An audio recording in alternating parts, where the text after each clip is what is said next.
আমার স্ক্রিন কি আসছে নাকি ব্ল্যাঙ্ক দেখাচ্ছে? ব্ল্যাক স্ক্রিন দেখাচ্ছে। আসছে স্যার। উম, আচ্ছা। ওয়েবসাইটটা তো দেখতে পারতেছেন না? 216.1810। ইয়েস। আচ্ছা, তাহলে ঠিক আছে। আচ্ছা, দেখেন আমরা হচ্ছে ল্যাবের বাকি যে কয়টা ক্লাস আছে আমরা হচ্ছে একটু XB6 নিয়ে পড়াশোনা করব। এখন XB6 আসলে কি জিনিস? XB6 হচ্ছে এমআইটি। দেখেন এইখানে লিঙ্কটা যদি খেয়াল করেন, এখানে হচ্ছে MIT.edu লেখা। হ্যাঁ, এমআইটি ইউনিভার্সিটি থেকে তৈরিকৃত একটা হচ্ছে টিচিং অপারেটিং সিস্টেম, যেটা হচ্ছে ইউনিক্স অপারেটিং সিস্টেমের মতো করে বানানো হয়েছে। এবং সেটা হচ্ছে জাস্ট একটা সিম্পল ভার্সন।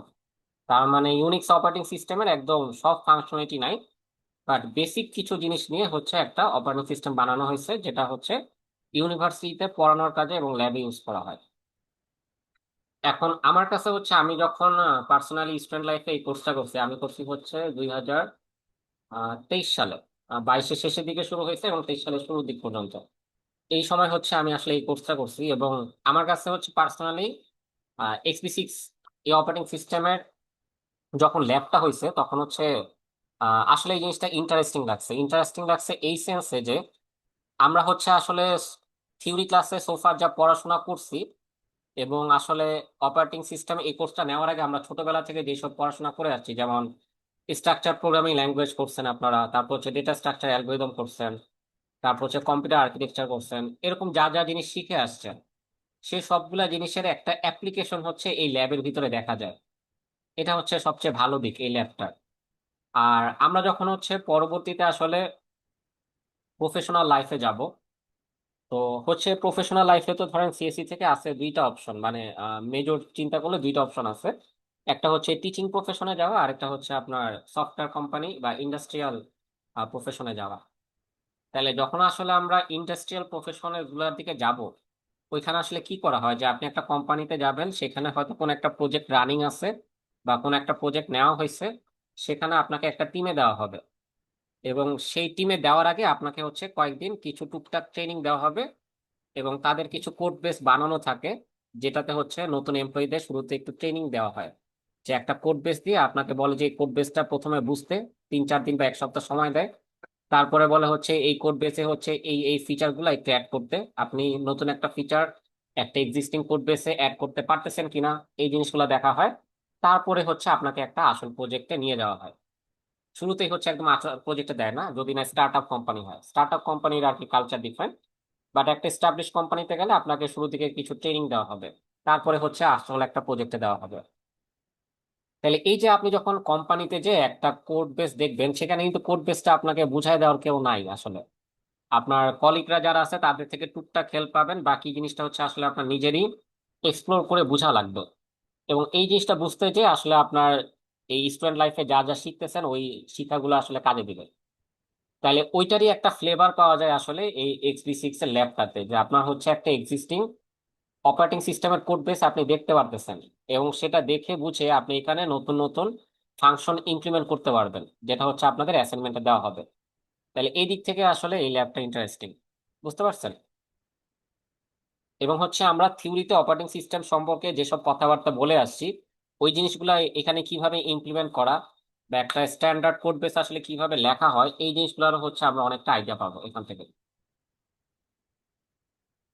তাহলে এই XB6 এই পুরো অপারেটিং সিস্টেমটা লেখা হচ্ছে সি প্রোগ্রামে এবং হচ্ছে RISC-V আর্কিটেকচারে। যারা কম্পিউটার আর্কিটেকচার কোর্স করছেন আগে, তারা হচ্ছে রিস ওই যে রেডিউস ইনস্ট্রাকশন সেট আর্কিটেকচার, এরকম নাম শুনছেন না? জি তাহলে স্যার। হচ্ছে এটা সেই আর্কিটেকচারের ভিত্তিতে এখানের কোড বেসটা লেখা। এখন কথা হচ্ছে এই জিনিসটা আমরা আমাদের কম্পিউটার বা ল্যাপটপে চালাবো কিভাবে। যারা হচ্ছে আমরা লিনাক্স ইউজ করি অপারেটিং সিস্টেম হিসেবে, তাদের জন্য হচ্ছে একদমই সোজা। তারা হচ্ছে যেটা করবেন, এই লিঙ্কগুলো হচ্ছে আমি এলএমএস এ দিব। এই লিঙ্কটাতে যাবেন, যাওয়ার পরে দেখেন এখানে হচ্ছে উবুন্টুর জন্য এইটা হচ্ছে কপি পেস্ট করে আপনার টার্মিনালে দিবেন, তাহলে হচ্ছে আপনার নেসেসারি এসেনশিয়ালস গুলো হচ্ছে ইনস্টল হয়ে যাবে। হ্যাঁ, আপনার XB6 রান করতে কি কি লাগবে সেগুলো হচ্ছে ইনস্টল হয়ে যাবে।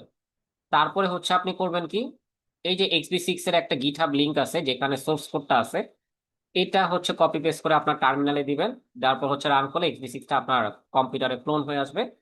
এরপর হচ্ছে আপনি ডিরেক্টলি ইউজ করতে পারবেন। তাহলে লিনাক্স ইউজারদের জন্য হচ্ছে একদম স্ট্রেট ফরওয়ার্ড। এখন আমরা যারা উইন্ডোজ ইউজ করি, উইন্ডোজে হচ্ছে ডব্লিউএসএল যারা ইউজ করি, উইন্ডোজ সাবসিস্টেম অফ লিনাক্স, তাদের জন্য আরেকটু এক্সট্রা কিছু কাজ করে নিতে হবে। এখন সেই এক্সট্রা কাজগুলো কি কি দেখেন, আমরা ফলো করব হচ্ছে ইনস্টলিং অন উইন্ডোজ এই অংশটা। তাহলে এটার জন্য হচ্ছে দেখেন ওরা প্রথমে যেসব জিনিস সাজেস্ট করছে যে আমাদের ডব্লিউএসএল এর হচ্ছে ভার্সন 2টা ইনস্টল থাকা লাগবে, মানে ডব্লিউএসএল 1-এ এটা ঠিক মতো কাজ করবে না। তাহলে আমাদের হচ্ছে ডব্লিউএসএল 2টা ইনস্টল করে রাখা লাগবে। হ্যাঁ, এখন ডব্লিউএসএল 2টা ইনস্টল করার জন্য আমরা হচ্ছে এই যে এই লিঙ্কটাতে যাব। যাওয়ার পরে দেখেন এখানে বলে দিচ্ছে যে ডব্লিউএসএল হাইফেন হাইফেন ইনস্টল, এটা যদি আপনি লিখে এন্টার দেন পাওয়ার শেলে, তাহলে আপনার হচ্ছে ডব্লিউএসএল এর লেটেস্ট ভার্সনটা ইনস্টল হবে। তাহলে হচ্ছে এখন দেখেন আপনারা নিজেদের পাওয়ার শেল ওপেন করে প্রথমে হচ্ছে আপনাদের চেক করবেন ডব্লিউএসএল কোন ভার্সন আপনাদের অলরেডি ইনস্টল করা, যেহেতু ব্যাশ স্ক্রিপ্টের সময় ডব্লিউএসএল এনেবল করছেন। তাহলে এটা দেখার নিয়ম হচ্ছে ডব্লিউএসএল তারপর হচ্ছে হাইফেন V, এটা লিখে এন্টার দিলে দেখেন ভার্সনটা শো করবে। আমারটা দেখেন ভার্সন 2 হচ্ছে ইনস্টল করা আছে। আপনাদের কারো যদি এখানে দেখেন 1 পয়েন্ট সামথিং লেখা, আপনারা জাস্ট হচ্ছে আবার নতুন করে ডব্লিউএসএল তারপর হচ্ছে স্পেস হাইফেন হাইফেন ইনস্টল এটা লিখে নতুন করে একবার ইনস্টল করে নেবেন, তাইলেই হবে। বুঝে গেছে? তাহলে এটা হচ্ছে আমাদের প্রথম স্টেপ। দ্বিতীয় স্টেপ হচ্ছে আমাদের উবুন্টুটা ইনস্টল করা। যদি অলরেডি ইনস্টল করা থাকে আপনাদের তাহলে তো কোনো সমস্যা নাই, আর না থাকে হচ্ছে ইনস্টল করে নেওয়া লাগবে। উবুন্টু ইনস্টল করার জন্য দেখেন এখানে হচ্ছে একটা লিংক দেওয়া আছে, এই লিংকে যদি আপনারা ক্লিক করেন তাহলে হচ্ছে মাইক্রোসফটের স্টোরেজে উবুন্টু দেখাবে, এটা ডাউনলোড করবেন। ডাউনলোড করলে আপনার এখানে হচ্ছে উবুন্টুটা চলে আসবে। আমি দেখাই একটু, মানে আমার তো সবকিছু ইনস্টল করা, এই জন্য আমি আর নতুন করে কিছু করতেছি না, আমি জাস্ট দেখাই দিচ্ছি। এই যে দেখবেন এখানে আপনার উবুন্টু ভার্সনটা সহ শো করবে। শো করার পর এখানে ক্লিক করবেন। ক্লিক করলে এখানে আসবে হচ্ছে press enter to continue. Enter press করলে আপনার হচ্ছে ইনস্টল হওয়া শুরু করবে। তারপরে হচ্ছে আপনার কাছে ইউজার নেম চাবে, পাসওয়ার্ড চাবে। ওই পাসওয়ার্ডটা একটু মনে রাখেন, কারণ আপনার বিভিন্ন সময় যখন আপনি অন্য কোনো জিনিস ইনস্টল করবেন আপনার বারবার পাসওয়ার্ড চাবে কিন্তু, মানে উবুন্টুতে কিছু ইনস্টল করতে চাইলে। তাহলে ওইখানে একটা সিম্পল পাসওয়ার্ড দিন এবং পাসওয়ার্ডটা মনে রাখেন। তাহলে সেখানে আপনি ইউজার নেম পাসওয়ার্ড দেওয়ার পরে তারা হচ্ছে উবুন্টুটা ইনস্টল করে আপনার হচ্ছে এরকম একটা অ্যাকাউন্ট ক্রিয়েট করে দিবে। যেমন আমি এখানে অনেক নামে একটা ইউজার নেম দিয়ে হচ্ছে অ্যাকাউন্ট ক্রিয়েট করছি, এটা অটোমেটিক করে দিবে। তাহলে এই হচ্ছে আপনার উবুন্টু ইনস্টল করার কাজ। তাহলে কি বললাম, আপনার এখানে হচ্ছে উবুন্টু ডাউনলোড করার পর এখানে হচ্ছে উবুন্টুটা শো করবে। হয়ে গেল, এখানে উবুন্টু শো করবে, এটা ক্লিক করার পর এরকম একটা টার্মিনাল আসবে, বলবে হচ্ছে press enter to continue. Enter press করলে দেখবেন ইনস্টল হওয়া শুরু করবে। মাঝখানে হচ্ছে আপনার একটা ইউজার নেম আর পাসওয়ার্ড চাবে, ওইটা দিবেন আর পাসওয়ার্ডটা মনে রাখবেন, তারপর হচ্ছে অটোমেটিক ইনস্টল হয়ে যাবে। এতটুকু পর্যন্ত বুঝতে পারছেন যারা উইন্ডোজে ইউজ করবেন x86? জি স্যার। হ্যাঁ, এইটা করার পরে হচ্ছে আপনাদের মেইন কাজ শুরু। মানে এতটুকু হচ্ছে আপনারা আগে প্রিপেয়ার্ড হইলেন আর কি ডব্লিউএসএল নিয়ে। এরপরে হচ্ছে যেটা করবেন যে এই যে এখানে ইনস্টলিং অন উইন্ডোজ কথাটা বলা আছে, এখানে দেখেন দুইটা লিঙ্ক দিচ্ছে, সুডো অ্যাপ্ট গেট আপডেট আর সুডো অ্যাপ্ট গেট আপগ্রেড। তারপরে হচ্ছে এটা ইনস্টল করবেন। তার মানে আপনার x86 রান করার জন্য যেসব এসেনশিয়ালস লাগবে সেগুলো হচ্ছে আপনি ডব্লিউএসএল ইনস্টল করতেছেন। তাহলে সেটার জন্য হচ্ছে আপনার এই যে এখান থেকে ডব্লিউএসএল লিখে টার্মিনাল ওপেন করবেন। এই ডব্লিউএসএল এর টার্মিনালে আপনি হচ্ছে জাস্ট এই দুইটা জিনিস হচ্ছে কপি পেস্ট করে দিয়ে দিবেন, তাইলে হচ্ছে আপনার হয়ে যাবে। আমার এখানে হচ্ছে সবকিছু ইনস্টল করা, so আমার এখানে হচ্ছে আর নতুন করে কিছু করবে না। আহ আচ্ছা, আমি ডলার সহ কপি করছি। এই যে দেখেন আপনি হচ্ছে এখানে করলে একটা পাসওয়ার্ড চায়, এবং এই পাসওয়ার্ড লেখার সময় কিন্তু আসলে শো করে না। ঠিক আছে, এই পাসওয়ার্ড কিন্তু লেখার সময় শো করে না, তো আপনি ভাইবেন না যে হচ্ছে পাসওয়ার্ড আসতেছে না। সো পাসওয়ার্ড লিখে এন্টার দিলে হচ্ছে আপনার যা যা নেসেসারি জিনিস সে হচ্ছে এখানে ইনস্টল করে নিবে। ঠিক আছে, তা আমার অনেক কিছু ইনস্টল করা দেখে সবকিছু তাড়াতাড়ি হয়ে গেছে। এটা দিবেন, তারপর হচ্ছে এটা দিয়ে ইনস্টল করবেন, এই পর্যন্ত হচ্ছে আপনার কাজ শেষ। এরপরে যে হচ্ছে এখান থেকে xb6 ক্লোন, এইটা হচ্ছে লিঙ্কটা কপি পেস্ট করলে আপনার হচ্ছে xb6টা ডাউনলোড হয়ে আসবে। আমার এখানে হচ্ছে অলরেডি নামানো, আমি তা হচ্ছে একবার করে দেখাই। কারণ হচ্ছে এখানে আমি টার্মিনালটা ওপেন করতেছি। ডব্লিউএসএল লিখে এখানে টার্মিনাল ওপেন করবেন।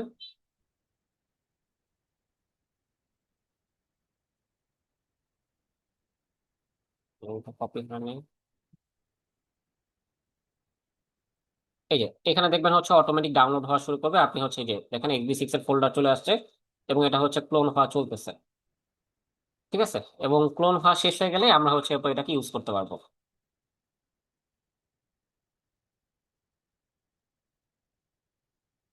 এই যে ক্লোন হয়ে আসা শুরু করছে, আসুক।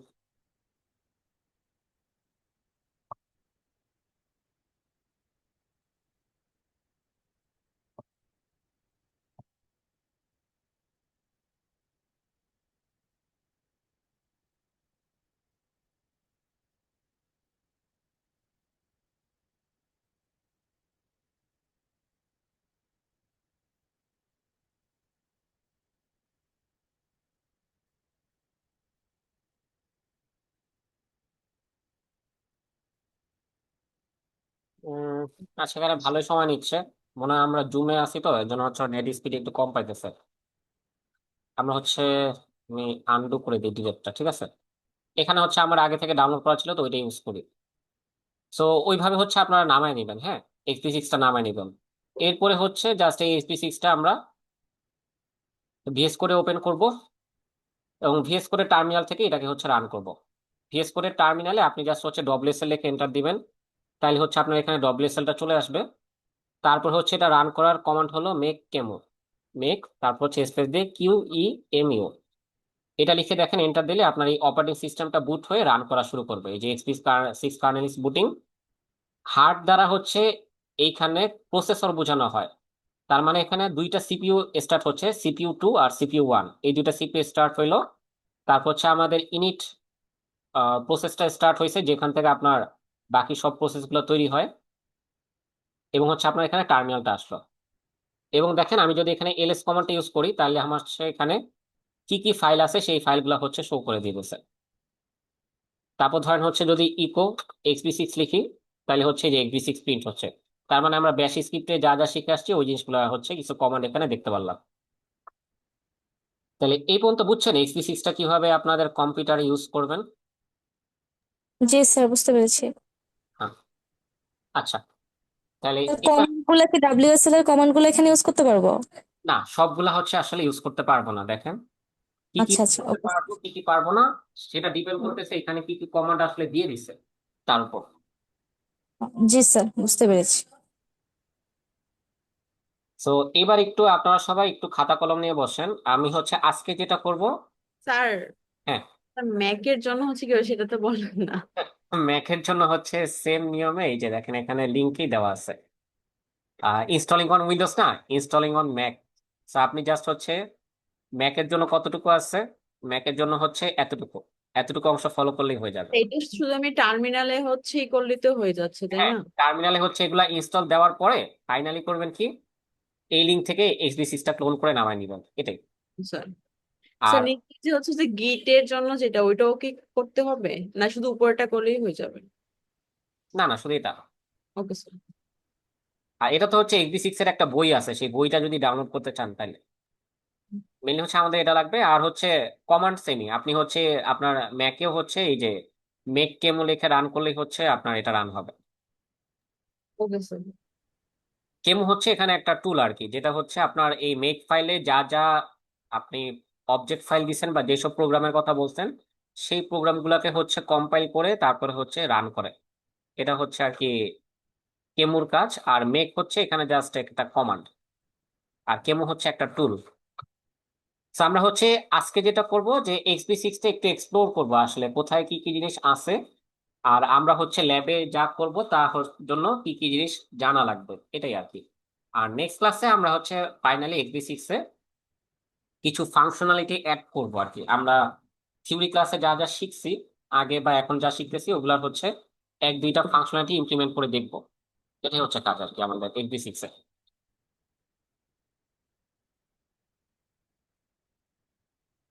আচ্ছা, তো এই দুইটা লিংক আমি হচ্ছে দিয়ে দিব আপনাদের এলএমএস এ, ওইখান থেকে হচ্ছে করে নিতে পারবেন। ওকে। সো দেখেন আমি আগে একটু ফার্স্টে বেসিক আইডিয়া দিই। সেটা তো হচ্ছে থিওরি ক্লাস একটা।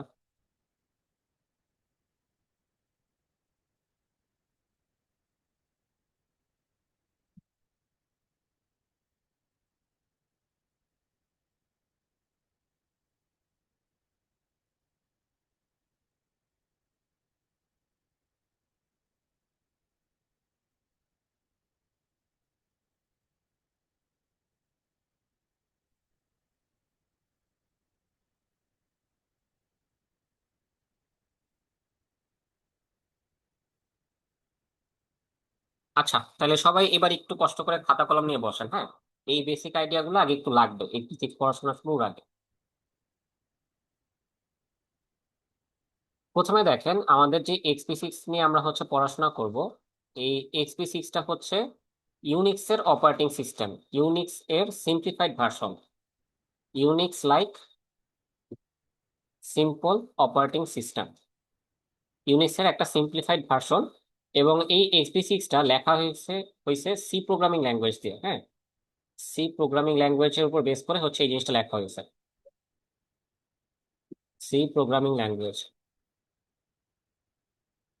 এবং হচ্ছে এই এক্সপি 6টা হচ্ছে RISC-V যে আর্কিটেকচার আছে, এই আর্কিটেকচারের উপর বেস করে বানানো।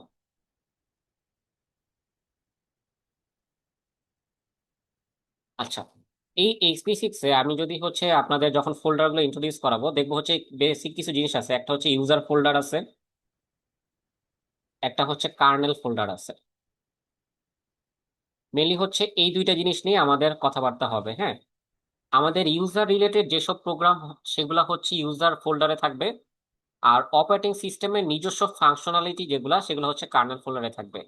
তাহলে ইউজার ফোল্ডারের ভিতরে থাকবে আসলে হচ্ছে ইউজার কমান্ডস।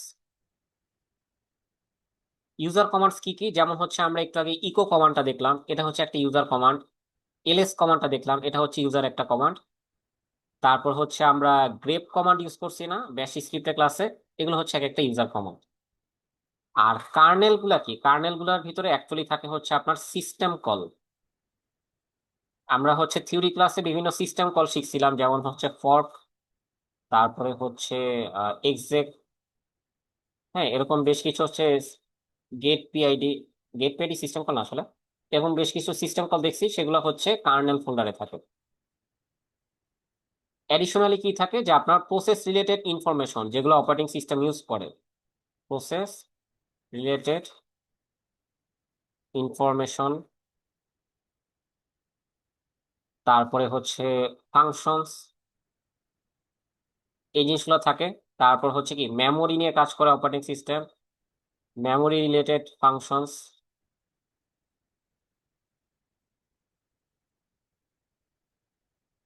এই জিনিসগুলো হচ্ছে থাকে কার্নেলের ভিতরে। তাহলে আমাদের হচ্ছে মেইনলি আমরা তো বেশি এক্সপ্লোর করব হচ্ছে কার্নেল পার্টটা, এই পার্টটা হচ্ছে আমরা বেশি এক্সপ্লোর করব। আর ইউজার পার্টটা আসলে হচ্ছে আমরা টেস্টিং এর কাজে ইউজ করব, বুঝছেন। এই জিনিসটা হচ্ছে আমরা বেসিক্যালি হচ্ছে উই উইল ইমপ্লিমেন্ট হিয়ার, এই কার্নেল পার্ট নিয়ে আমরা বেশি কাজ করব। We will implement new features here. আর ইউজার পার্ট আমরা কি করবো, কি ওই সব ফিচার গুলাকে টেস্ট করার জন্য কিছু ইউজার প্রোগ্রাম লিখবো। We will test the new features by adding new programs. So ওই ফিচার গুলোকে টেস্ট করার জন্য আমরা হচ্ছে এখানে নতুন কিছু প্রোগ্রাম লিখে টেস্ট করব, ঠিক আছে। এই পর্যন্ত একটু লেখেন।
লেখা হয়েছে এই পর্যন্ত? জি স্যার, হয়েছে।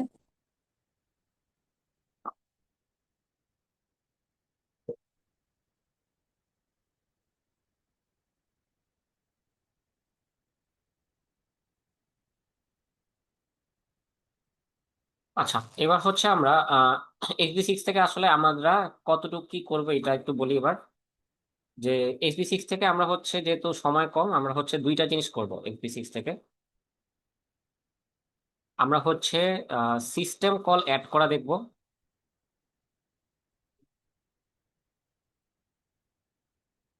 অ্যাডিং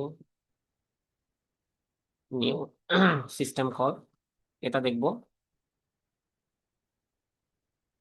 আর হচ্ছে আমরা স্কেজুলিংটা দেখব। আপনাদের নর্মালি হচ্ছে আগে স্কেজুলিং যেভাবে পড়ানো হইতো, সেটা হলো যে নর্মাল সি প্রোগ্রাম বা হচ্ছে পাইথন বা জাভা যে কোনো একটা প্রোগ্রামিং ল্যাঙ্গুয়েজে স্কেজুলিং যে অ্যালগোরিদম গুলো আছে সেই অ্যালগোরিদমটা জাস্ট হচ্ছে ইমপ্লিমেন্ট করে দেখানো হইতো, আর কিছু না।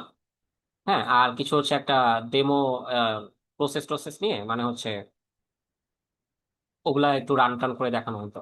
বাট একটা অপারেটিং সিস্টেমে যখন আপনি নতুন একটা স্কেজুলিং ইমপ্লিমেন্ট করবেন, সেটা আসলে কিভাবে বিহেভ করে এই জিনিসটা দেখাটা আরো ইন্টারেস্টিং। তো আমরা স্কেজুলিংটা হচ্ছে XP6 এর ভিতরে ইমপ্লিমেন্ট করবো, স্কেজুলিং অ্যালগোরিদম।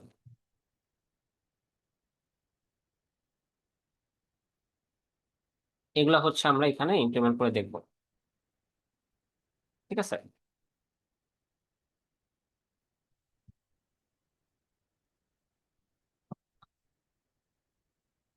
আমার স্টুডেন্ট লাইফে আমি হচ্ছে এই দুইটার পাশাপাশি হচ্ছে মেমোরি ম্যানেজমেন্টে যে আমরা পেজিং করতেছি না টিভি ক্লাসে, বা আগে যারা কোর্স করছেন তারা পড়ছেন। তো হচ্ছে আমরা XP6 এ পেজিংটা ইমপ্লিমেন্ট করছিলাম, এবং হচ্ছে কপি অন রাইট বলে একটা জিনিস আছে, সেই জিনিসটা ইমপ্লিমেন্ট করছিলাম আর কি আমার স্টুডেন্ট লাইফে। বাট এই জিনিসটা হচ্ছে কপি অন রাইটটা সোজা আছে, পেজিংটা আসলে হচ্ছে খুবই কঠিন। তো এটা হচ্ছে করানো যাবে না এখন আর কি, এর জন্য তো আমরা হচ্ছে এই দুইটা ইজি জিনিস নিয়ে থাকবো। ঠিক আছে। তাহলে আপনাদের হচ্ছে যে অ্যাসাইনমেন্টটা হবে, আপনাদের অ্যাসাইনমেন্টটা হবে স্কেজুলিং অ্যালগোরিদমের উপর। আমি হচ্ছে একটা দেখাই দিব আর আপনাদের হচ্ছে আরেকটা ইমপ্লিমেন্ট করতে দিব অ্যাসাইনমেন্ট হিসাবে। স্কেজুলিং আর হচ্ছে যে অ্যাডিং নিউ সিস্টেম কলস, মানে এই দুইটার উপরেই থাকবে আর কি অ্যাসাইনমেন্ট। ওকে, তাহলে এই হচ্ছে আমাদের বেসিক ধারণা গেল। এবার হচ্ছে আমরা XB6 এর একটু বেসিক আন্ডারস্ট্যান্ডিং আসি। আচ্ছা, তো শুরুতে যেটা বলতেছিলাম দেখেন যে এখানে হচ্ছে কোনটা কাজ কি, এটা একটু দেখেন। মেক ফাইলটা দিয়ে শুরু করি, হ্যাঁ। আমরা যখন মেক কেমো এটা লিখে হচ্ছে রান দেই, তখন অ্যাকচুয়ালি হচ্ছে এই যে আমার মেক ফাইলটা আছে, এই মেক ফাইলে যে ইনস্ট্রাকশন গুলো লেখা আছে সেগুলা এক্সিকিউট হওয়ার মাধ্যমে হচ্ছে এই অপারেটিং সিস্টেমটা বুট হয় বা হচ্ছে এটা রান করা শুরু করে। তাহলে এখানে একটু দেখেন যে কে দ্বারা, এখানে হচ্ছে কার্নেল, মানে হচ্ছে আপনি অপারেটিং সিস্টেমের যেসব নিজস্ব ফাংশনালিটি আছে সেগুলো বুঝাইতে হচ্ছে কার্নেল বা কে কথাটা ইউজ হচ্ছে। আর যেসব আপনি ইউজার প্রোগ্রাম লিখবেন সেগুলো হচ্ছে ইউ বা ইউজার, এটাতে বোঝা আছে, লেখা আছে। আর এটা হচ্ছে একটা স্ক্রিপ্ট ল্যাঙ্গুয়েজ, এর জন্য দেখেন ভেরিয়েবলের নামের আগে হচ্ছে ডলার সাইন ইউজ করা হয়েছে। ঠিক আছে। তাহলে আমরা যখন কার্নেলের ভিতরে কোনো কিছু অ্যাড করব, সেটা যেন হচ্ছে আমার অপারেটিং সিস্টেমের সাথে বুট হয়, সেই কারণে সেটা এই মেক ফাইলের ভিতরে মেনশন করে দেওয়া লাগবে। ধরেন হচ্ছে আপনি নতুন একটা স্কেজুলিং অ্যালগোরিদম ইমপ্লিমেন্ট করলেন, যে ফার্স্ট কাম ফার্স্ট সার্ভ, আমরা যে বেসিক অ্যালগোরিদমটা শিখি একদম প্রথমে। তাইলে ওইটার জন্য ধরেন আপনি FC first come first serve নামে হচ্ছে একটা সি ফাইল লিখছেন। তাহলে ওইটার অবজেক্ট ফাইলটা আপনার এখানে হচ্ছে এইভাবে অ্যাড করে দেওয়া লাগবে। যদি এটা অ্যাড না করেন তাহলে হচ্ছে আপনি যখন এই অপারেটিং সিস্টেমটা রান করবেন তখন সেটা কিন্তু এখানে ইনস্টল হবে না বা কাজ করবে না।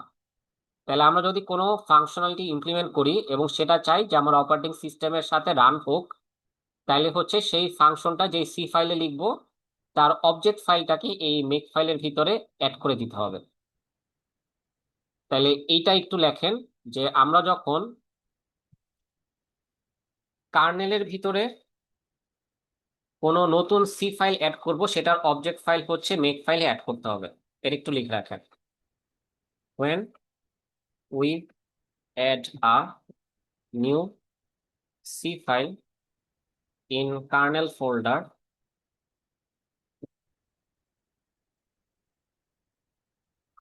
we will need to add it's object file name আসলে আর কি, ফাইলের নেমটা মেনশন করে দিতে হবে ইন মেক ফাইল।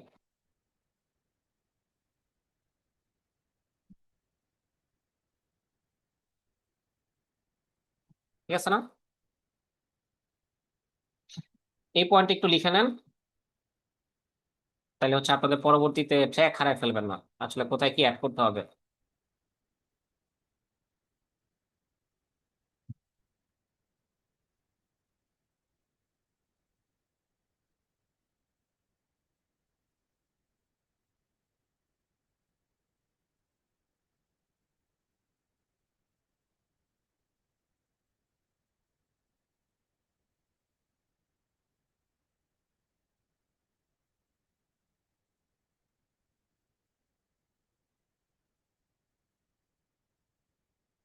লিখছেন এটা?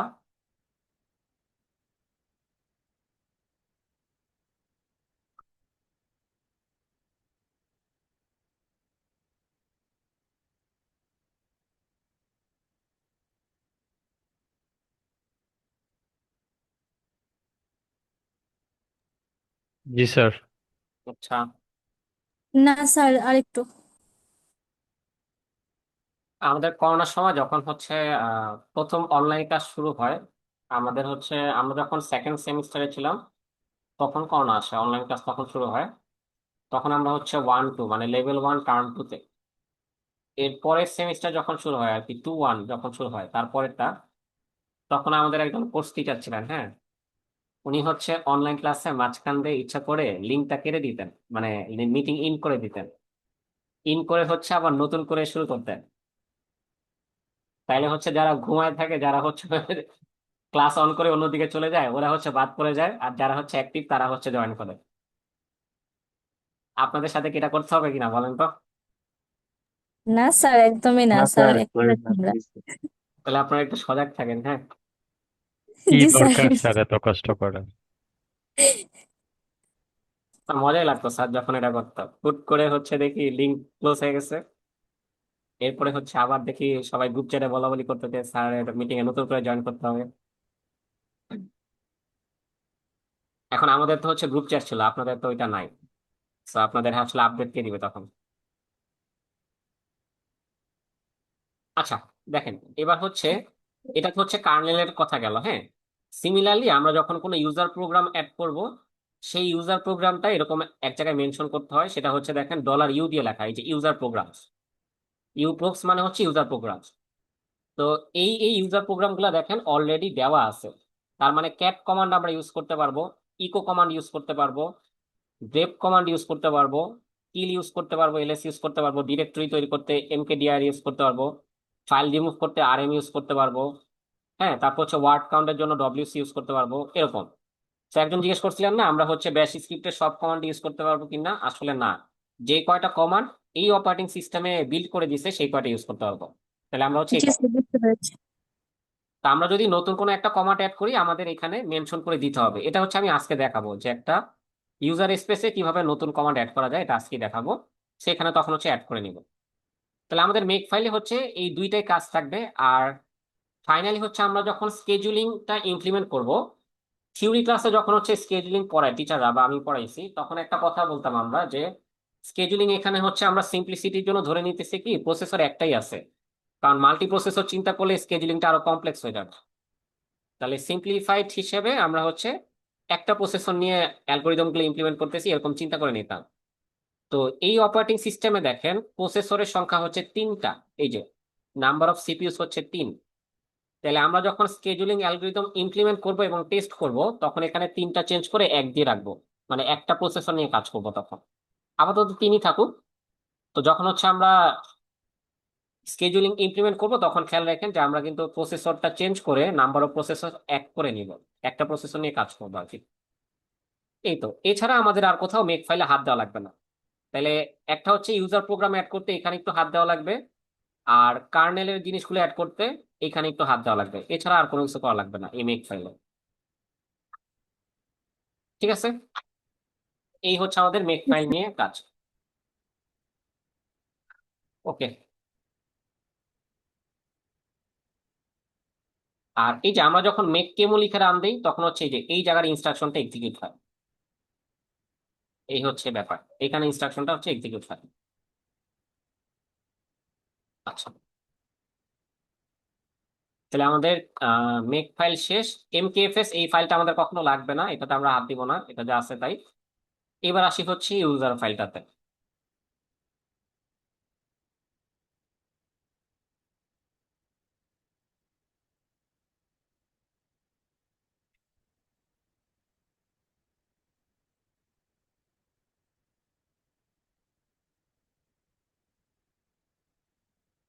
আচ্ছা, এবার একটু দেখেন যে আমরা হচ্ছে 12:15টার দিকে একটা ব্রেক দিব, হ্যাঁ, আর একটু পরে তারপর 12:15 একটু ব্রেক দিব। এবার দেখেন হচ্ছে আমরা থিওরি ক্লাসে যেসব সিস্টেম কলের কথা বলে আসি, যে ইউজার অ্যাপ্লিকেশনের যদি হচ্ছে হার্ডওয়্যার বা কোনো রিসোর্সের প্রয়োজন হয়, বা অপারেটিং সিস্টেমের থেকে যদি কোনো হেল্পের প্রয়োজন হয়, তখন অপারেটিং সিস্টেম থেকে হেল্প নেওয়ার ওয়ে হচ্ছে যে কোনো একটা সিস্টেম কলের সাহায্যে হেল্পটা চাওয়া। তাহলে এই অপারেটিং সিস্টেমের জন্য আমাদের কি কি সিস্টেম কল প্রোভাইড করা আছে সেই লিস্টটা হচ্ছে user.h এর ভিতরে আছে। তার মানে দেখেন এই যে আমরা ফর্ক নিয়ে পড়াশোনা করছি থিওরি ক্লাসে, ফর্কের কথাটা আছে। তারপর হচ্ছে ওয়েট নিয়ে পড়াশোনা করছি, ওয়েটের কথা আছে। ব্যাশ স্ক্রিপ্টে আমরা পাইপলাইন নিয়ে একটা কথাবার্তা বলছিলাম, যে একটা কমান্ডের আউটপুটটা আরেকটা কমান্ডের ইনপুটে পাঠিয়ে দেওয়া যায় এরকম একটা পাইপ সিম্বল ইউজ করে, তাই না? সেই পাইপটা হচ্ছে এখানে ইমপ্লিমেন্ট করা আছে। তারপর রিড রাইট হচ্ছে ফাইল রিলেটেড জিনিসপত্র। এক্সাক্ট সিস্টেম কলের সাথে আমরা পরিচিত, এটা ইমপ্লিমেন্ট করা আছে। মেক ডিরেক্টরি মানে ফোল্ডার তৈরি করে, তো এরকম কিছু সিস্টেম কল হচ্ছে দেওয়া আছে অলরেডি, হ্যাঁ। তা আমরা যখন নতুন সিস্টেম কল অ্যাড করব এবং সেগুলো ইউজ করতে চাবো, সেগুলো হচ্ছে এইখানে অ্যাড করে নেওয়া লাগবে। মানে আমরা চাই হচ্ছে একটা সিস্টেম কল অ্যাড করার পর ইউজার সেটা ইউজ করতে পারবে। তাহলে ইউজার যেহেতু ইউজ করতে পারবে, সেই কারণে আমাদের এটা এখানে অ্যাড করে নিতে হবে তখন। তাহলে এখানে হচ্ছে আরেকটা কি পয়েন্ট লেখেন।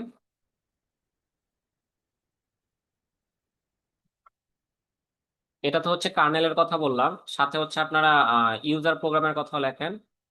Similarly user programs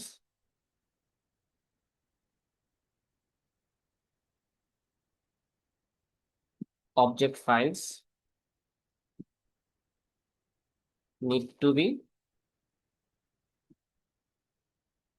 added in $u, মানে $u দিয়ে যে সেকশনটা দেওয়া, হ্যাঁ, $u সেকশন, বা $u বাদ দিয়ে ইউপ্রোক্স লেখা থাকে জিনিসটা, ইউপ্রোক্স সেকশন বলি। ইউপ্রোক্স এভাবে লেখা ছিল, ইউপ্রোক্স সেকশন অফ মেক ফাইল। আচ্ছা, আর আরেকটা কি বললাম, যে to use a system call from user space, to use a system call in user space, মানে ইউজার প্রোগ্রাম যদি সেটা ইউজ করতে চায়, we need to declare it, declare it in এটা ফোল্ডারটা user.h ফাইল, user.h ফাইল, সেখানে হচ্ছে এটা add করে নিতে হবে।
লিখছেন এতটুকু? জি স্যার। আচ্ছা, এটা গেল।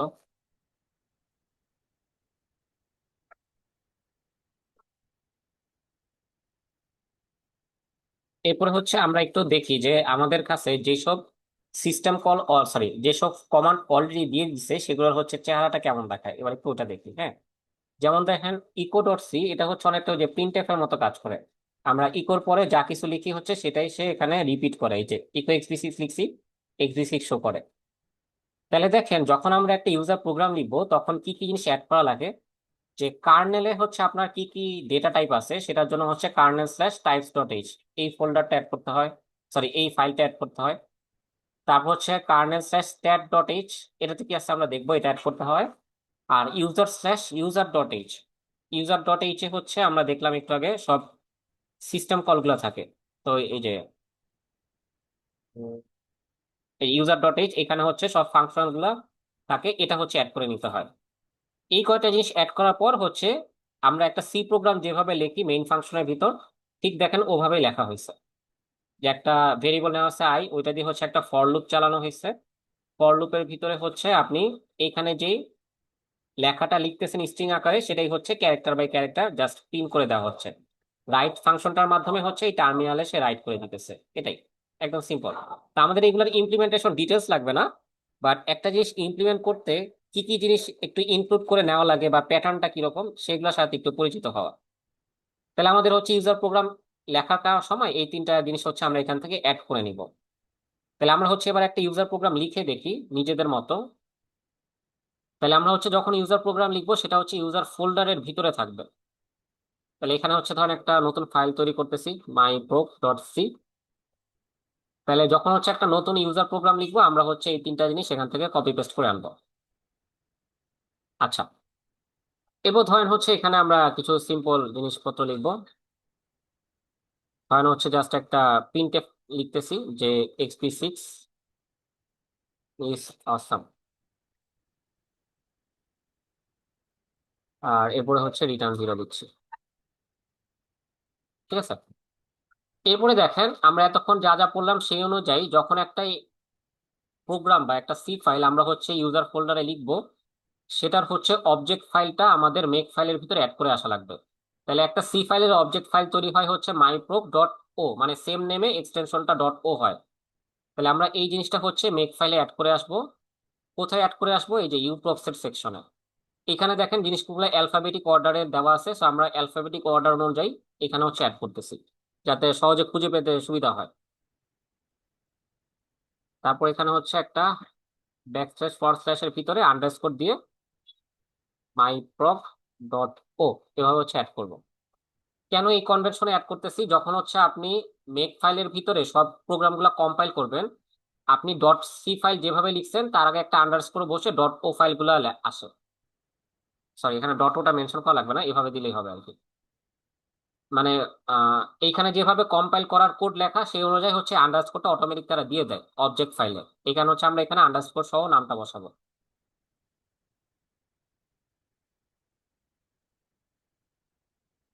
আচ্ছা দাঁড়ান একটু দেখে নিই, হ্যাঁ আন্ডারস্কোর সহ দিয়ে দেয়। তো এবার যদি ধরেন হচ্ছে আমরা রান করতে চাই, আগেরটাকে হচ্ছে আমাদের অফ করে নেওয়া লাগবে।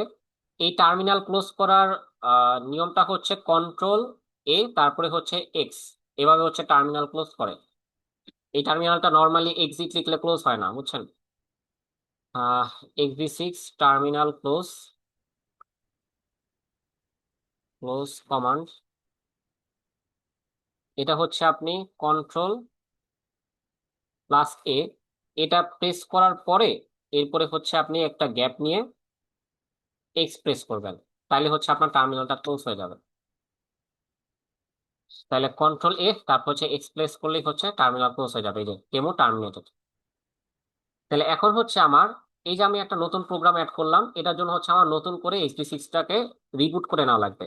তাহলে হচ্ছে আমরা আবার হচ্ছে মেক ডেমো কমান্ডটা রান কমান্ডটা করবো। একটু আরেকবার দেখতে পারি? হ্যাঁ, এই যে কন্ট্রোল এ তারপর হচ্ছে এক্সপ্রেস করবেন। Okay sir. Sir small letter capital লেটারের কোনো প্রবলেম আছে? না না, এটা তো এক্সে? এক্স করতেছি না। Okay sir. Okay sir. আচ্ছা, তো আমরা হচ্ছে আবার রান দিই, তাহলে দেখেন এইচপি6টা আবার নতুন করে বুট হচ্ছে। বুট হওয়ার পরে এই যে নতুন করে রান হলো, এখন দেখেন আমরা এখানে যে কমান্ডটা অ্যাড করছি বা প্রোগ্রামটা অ্যাড করছি সেটার নাম কি, মাইপ্রব। তাহলে এটা লিখে যদি হচ্ছে আমরা রান দিই তাহলে কিছু একটা আউটপুট আসবে এখন, এই যে x6 is awesome। তার মানে এই যে আমরা যখন ব্যাশ স্ক্রিপ্ট পড়ছিলাম, আমি শুরু থেকে একটা কথা বলছিলাম যে আমাদের ব্যাশ স্ক্রিপ্টে যে কমান্ড গুলো আছে সেগুলোকে একটা সি ফাংশনের মতো চিন্তা করতে, তাই না? তাহলে এবার হচ্ছে আমরা ব্যাখ্যা পাইছি আসলে কমান্ড গুলা কিভাবে কাজ করে। তার মানে প্রত্যেকটা কমান্ডের জন্য এরকম হচ্ছে একটা ডট সি ফাইল আছে যেখানে কমান্ডটা কি করবে সেটা লেখা আছে। তো আমরা যখন হচ্ছে কমান্ড লিখে রান দিই তখন অটোমেটিক কমান্ডটা এক্সিকিউট হয়ে তার কাজ করে। তো দেখেন আমরা হচ্ছে একটা নতুন কমান্ড অ্যাড করা শিখে গেলাম। স্যার যতবার হচ্ছে নতুন কমান্ড অ্যাড করবো ততবারই কি আমার রিবুট করা লাগবে? হ্যাঁ, ততবারই হচ্ছে আপনার HP6টা রানিংটা অফ করে আবার হচ্ছে নতুন করে মেক কেমো লিখে আর কি হচ্ছে বুট করে নেওয়া লাগবে। মানে আপনি হচ্ছে একটা কমান্ড অ্যাড করলেন কিন্তু সেটাতে এখনো হচ্ছে বুট হয় নাই, so আপনি তখন খুঁজে পাবেন না, এটাকে এই রানিং অবস্থায় খুঁজে পাবেন না। আচ্ছা, তো এটা গেল। এবার হচ্ছে আরেকটু কিছু পয়েন্ট লেখেন যে এখানে তো আমরা দেখেন প্রিন্টএফ স্যার দিয়ে কাজ। এখন যদি আমি আরেকটা অ্যাড করতে যাই তখন আমি এই এখন যেটা করলাম ওইটাকে আমি ক্লোজ করে নেব। বুঝি নাই, আরেকবার একটু বলেন। স্যার বললাম যে এখন যদি আমি আরেকটা অ্যাড করতে যাই তখন কি আমি এই মাত্র যেটা করলাম ওইটাকে আগে ক্লোজ করে নিব তারপর করব আবার? না, আপনি রানিং থাকা অবস্থাতে করতে পারেন, বাট ফাইনালি ওইটা ইউজ করার আগে আবার নতুন করে মেক কেমো লিখে আর কি রান দিয়ে নেওয়া লাগবে। বা আপনি ওকে ধরেন স্যার, হচ্ছে একবারে সবগুলা কমান্ড অ্যাড করার পর একবারে ফাইনালি মেক ডেমো দিলেও হয়, সমস্যা নেই আর কি। বুঝতে পেরেছি। আচ্ছা, এইবার হচ্ছে আমরা যখন মাইপ্রো কমান্ডটা লিখলাম বা এখানে যখন ডট সি ফাইলটা লিখলাম, এখানে সব অ্যালফাবেটিক অর্ডারে সাজানো আছে, so আপনার ফাইল নেম মনে থাকলে খুঁজে পাইতে পারবেন। এই যে এইখানে দেখেন আমরা প্রিন্টএফটা ইউজ করতে পারছি, হ্যাঁ। কিন্তু এখান থেকে আমরা যদি ইউজারের থেকে কোনো ইনপুট নিতে চাই তাহলে হচ্ছে HP6 এ স্ক্যানএফ নামে কোনো কিছু নাই। তাহলে SP6 এ আপনার যদি ইউজারে ইনপুট নিতে হয় তাহলে এটার জন্য একটা কমান্ড হচ্ছে গেটএস। আপনারা যখন এসপিএল এ ফাইল পড়ছিলেন তখন হচ্ছে গেট এস এই কমান্ডটার সাথে পরিচিত থাকার কথা, এই ফাংশনটার সাথে। HP6 এ আপনি হচ্ছে যখন জি আউটপুট শো করবেন, স্যার। হ্যাঁ, আউটপুট শো করতে আপনি হচ্ছে প্রিন্টএফ কমান্ডটা ইউজ করতে মানে প্রিন্টএফ ফাংশনটা ইউজ করতে পারেন। বাট যখন হচ্ছে ইনপুট নিবেন, ইনপুটের সময় হচ্ছে আপনার জন্য স্ক্যানএফটা এখানে দেওয়া নাই, সো এখানে যেটা দেওয়া সেটা হচ্ছে গেটএস। এটা দিয়ে কাজ করতে হবে, ঠিক আছে? তো আমি হচ্ছে ইনপুট কিভাবে নিবেন ওইটাও হচ্ছে একটু দেখাই দিই। যেহেতু আমরা যখন পরবর্তীতে বিভিন্ন ফিচার অ্যাড করে টেস্ট করব, সেটার জন্য আমাদের অবশ্যই হচ্ছে ইনপুট আউটপুট দুইটাই জানা লাগবে। তো হচ্ছে কিছু ইনপুট দিতে পারবো না আর আউটপুট দেখে বুঝতে পারবো না। আচ্ছা, তাহলে হচ্ছে আমাদের যেটা করা লাগবে, এখানে সবকিছু হচ্ছে ক্যারেক্টার হিসাবে ইনপুট আসবে। যেহেতু গেটেস এটা হচ্ছে একটা স্ট্রিং ইনপুট নাই, হ্যাঁ, কারণ হচ্ছে আমরা এটা 10 সাইজের একটা অ্যারে নিলাম। তারপরে হচ্ছে এখানে কমান্ড নেওয়ার সরি ইনপুট নেওয়ার হচ্ছে নিয়ম কি, যে আপনি যেই ভেরিয়েবলটাতে হচ্ছে ইনপুটটাকে স্টোর করতে চান বা যেই অ্যারেতে স্টোর করতে চান সেই ভেরিয়েবলের নামটা দিতে হয়। তারপর হচ্ছে আপনি এখানে ম্যাক্সিমাম কত দিতে পারবেন সেই ভ্যালুটা বলে দেওয়া হয়। দেখেন এখানে অটোমেটিক সাজেস্ট করতেছে সাইজ অফ, মানে হচ্ছে আপনার এই ভেরিয়েবলটার ভিতরে যতটুকু স্পেস ক্যাপাবিলিটি আছে সেটা হচ্ছে এখানে বসাই দিবেন, ঠিক আছে? তাহলে এখানে হচ্ছে অটোমেটিক 10, সো আমরা হচ্ছে এখানে 9 পর্যন্ত রাখি। মানে আমরা অত বেশি বড় নাম্বার নিব না, আমরা একটা নাম্বার নিয়ে কাজ করবো এখানে। তারপরে এখানে হচ্ছে স্ট্রিং থেকে আপনার যদি নাম্বারে কনভার্ট করা লাগে সেটার জন্য একটা ফাংশন আছে, সেটা হচ্ছে A2I। A2I, ঠিক আছে? এটা হচ্ছে ফাংশনটার নাম। এটার মানে হচ্ছে আপনি অ্যালফাবেট টু ইন্টিজার আর কি, আপনি হচ্ছে যে এটা ইনপুট দিতেছেন সেটাকে একটা নাম্বারে কনভার্ট করে ফেলবে। তো আমরা হচ্ছে যে ইনপুটটা স্ট্রিং আকারে পাচ্ছি সেটাকে নাম্বারে কনভার্ট করে ফেললাম এটার মাধ্যমে, স্ট্রিং টু ইন্টিজার কনভার্সন। আচ্ছা, ফাইনালি ধরেন হচ্ছে আমরা এটা প্রিন্ট করব, ইউ এন্টার এত। তো দেখেন এখানে যে আমরা চেঞ্জ করলাম না একটা এক্সিস্টিং ফাইলে, এই চেঞ্জটা যেন হচ্ছে আমার অপারেটিং সিস্টেমে রিফ্লেক্ট করে, তার কারণে হচ্ছে আমাদের আবার নতুন করে রান দিয়ে নেওয়া লাগবে। মানে আপনি যখনই কোনো চেঞ্জ করবেন তখন এই কাজগুলো করে নেওয়া লাগবে, ঠিক আছে? এই যে শুরু হইলো। তার মানে দেখেন এবার যদি আমরা মাই প্রগ লিখে এন্টার দেই, শুরুতে হচ্ছে যে XB6 ইজ অসম, এটা তো আসলো। কিন্তু এরপর দেখেন টার্মিনাল এখনো হচ্ছে ক্লোজ হয় নাই, মানে আমার এই ডলার সিম্বলটা কিন্তু এখনো আসে নাই। তার মানে সে হচ্ছে আমার ইনপুটের জন্য ওয়েট করতেছে। তাহলে এখন ধরেন যদি আমি ইনপুট দিই যে 150, তাহলে হচ্ছে এই যে ইউ এন্টার 150, এটা প্রিন্ট হওয়ার পরে আমার এই কমান্ডটা কমপ্লিট হয়ে গেছে, ক্লোজ হইলো, এখন হচ্ছে এই ডলার সিম্বলটা আসলো, মানে আমার টার্মিনাল আবার হচ্ছে অ্যাক্টিভ হয়েছে। তাহলে বুঝতে পারছি আমরা কিভাবে ইনপুট আউটপুটের কাজ করব।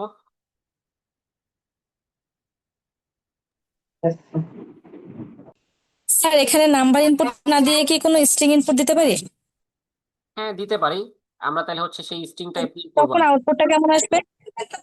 না, যদি হচ্ছে আপনি একবারে স্ট্রিং লেখেন মানে ডিজিট না দিয়ে, তাহলে তো এখানে হচ্ছে গার্বেজ আসবে এই ফাংশনে যখন কনভার্ট করবেন। সেক্ষেত্রে আমরা আবার ইন্টিজারে ইয়ে করে ফেলতেছি, কনভার্ট করে ফেলতেছি। হ্যাঁ, তো এখানে জি তো স্যার, বেসিক্যালি বুঝতে করে পারছি। কি আস্কি কোড অনুযায়ী করে, তো তাহলে হচ্ছে আপনি যা ক্যারেক্টার ইনপুট দিবেন তার আস্কি কোড অনুযায়ী হচ্ছে একটা গার্বেজ ভ্যালু চলে আসবে। জি স্যার, বুঝতে পারছি। আচ্ছা, এইবার হচ্ছে আমরা স্যার ইউজার। এখানে যদি স্যার আমরা ইয়ে যদি কনভার্ট না করে নিতাম ইন্টিজারে, তাহলে কি স্যার আমাদের ডিজিটটাকে স্যার হচ্ছে মানে স্ট্রিং আকারেই দেখাইতো না? হ্যাঁ, তখন হচ্ছে আমরা এখানে পার্সেন্ট ইউজ না করে পার্সেন্ট এস ইউজ করতাম, আর হচ্ছে এখানে এটা লিখতাম আর কি, বুঝছেন? ও আচ্ছা। Yes, sir.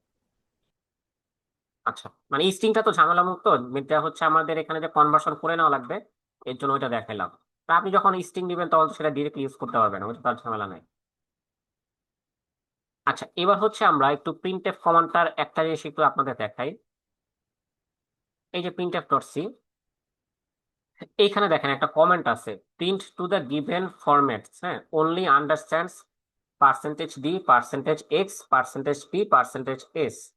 মানে হচ্ছে আপনার প্রিন্টএফ কমান্ডটা এখানে যেটা বিল্ড করা আছে, সরি আমি বারবার কমান্ড বলতেছি, প্রিন্টএফ ফাংশন যেটা, সেটা যেখানে বিল্ড করা আছে, তাতে এখানে হচ্ছে আমরা ইন্টিজার এটার জন্য কাজ করবে, পার্সেন্ট এক্স মানে হেক্সাডেসিমাল নাম্বার তার জন্য কাজ করবে, পার্সেন্ট পি মানে হচ্ছে পয়েন্টারের ভ্যালু এগুলোর জন্য কাজ করবে, আর পার্সেন্ট এস মানে হচ্ছে স্ট্রিং, স্ট্রিং এর জন্য কাজ করবে। তাহলে কি কি জিনিস নাই বলেন তো? পার্সেন্ট সি নাই, একটা ক্যারেক্টারের জন্য কাজ করবে না। ক্যারেক্টার নাই।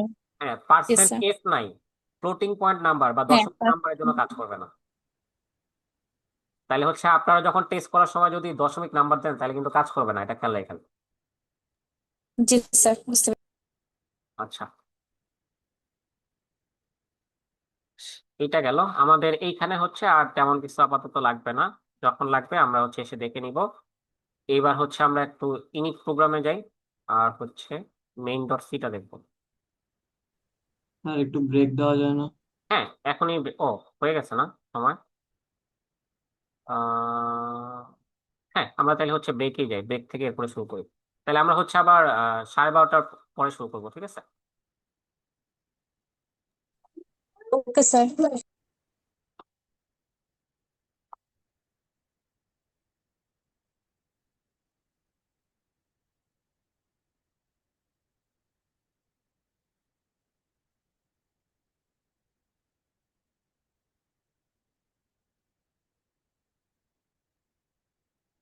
লিখে রাখি এখানে।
হ্যাঁ, আছেন সবাই? জি স্যার। জি স্যার, জি স্যার। আচ্ছা, আমরা একটু শুরু করি।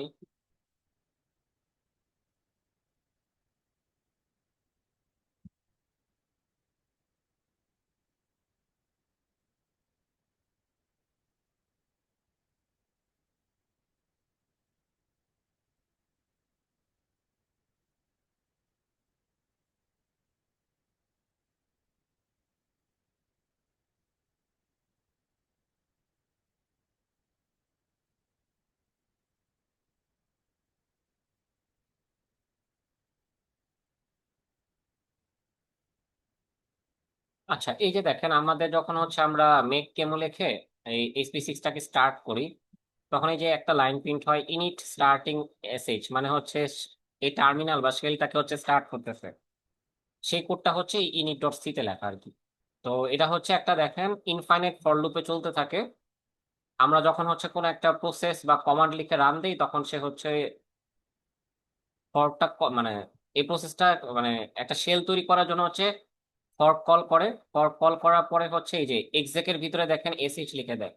তার মানে হচ্ছে শেল এই প্রোগ্রামটা রান করার জন্য শেল ফাইলটা মেনশন করে দেয়, এবং সেখান থেকে হচ্ছে আমাদের এই টার্মিনালটা আসা শুরু করে।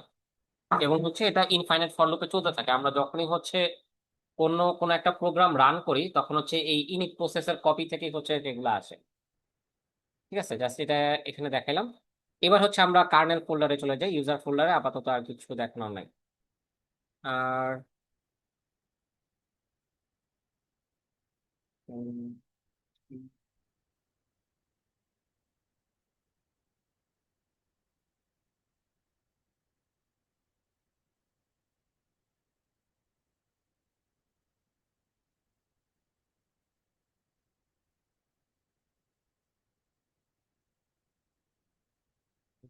হ্যাঁ, এইখানে আরেকটা ছোট জিনিস দেখাই একটু। আমরা যখন হচ্ছে সিস্টেম কল অ্যাড করি, তখন হচ্ছে দেখেন একটা কি পয়েন্ট লিখে দিয়েছিলাম যে সিস্টেম কল অ্যাড করার সময় হচ্ছে ইউজার ডট এইচ এই ফাইলটাতে হচ্ছে জিনিসটা ডিক্লেয়ার করে নেওয়া লাগবে। হ্যাঁ, তো যখন হচ্ছে সিস্টেম কল কল করা হয়, তখন হচ্ছে দেখেন ভিতরে কি কি ঘটনা ঘটে তার উপর ভিত্তি করে আরেকটা পয়েন্ট এখানে অ্যাড করব। যখন সিস্টেম কল কল করা হয়, তখন দেখেন এই ঘটনাগুলো ঘটে যে আমার এখানে হচ্ছে দুইটা স্পেস আছে, একটা হচ্ছে ইউজার স্পেস আর আরেকটা হচ্ছে কার্নেল স্পেস। যখন হচ্ছে ইউজার স্পেসে রান করে, তখন হচ্ছে আমাদের কমান্ড গুলা রান করি। আর যখন কোনো সিস্টেম কলকে কল করা হয়, তখন হচ্ছে আসলে কার্নেল স্পেসে চলে যায় এবং সেখানে হচ্ছে রান করে। বা চিন্তা করতে পারেন, একটা হচ্ছে ইউজার মোড আর একটা হচ্ছে কার্নেল মোড, এগুলোকে হচ্ছে মোডও বলা হয়। আচ্ছা, তো যখন হচ্ছে আমরা একটা সিস্টেম কল কল করা হয় এই ইউজার স্পেস থেকে, তখন হচ্ছে আমার এই মোডে হচ্ছে একটা সুইচ হয়। মানে সিস্টেম কল কল করার মাধ্যমে আমরা হচ্ছে ইউজার স্পেস থেকে কার্নেল স্পেসে শিফট করি। এরপর এখানে হচ্ছে সিস্টেম কলটা এক্সিকিউট হয়। এক্সিকিউট হওয়ার পরে হচ্ছে এই কার্নেল স্পেস থেকে আবার হচ্ছে ইউজার স্পেসে ব্যাক করে। তাহলে এই যে এখানে একটা মোডের সুইচিং হয়, ইউজার মোড থেকে কার্নেল মোডে যায়।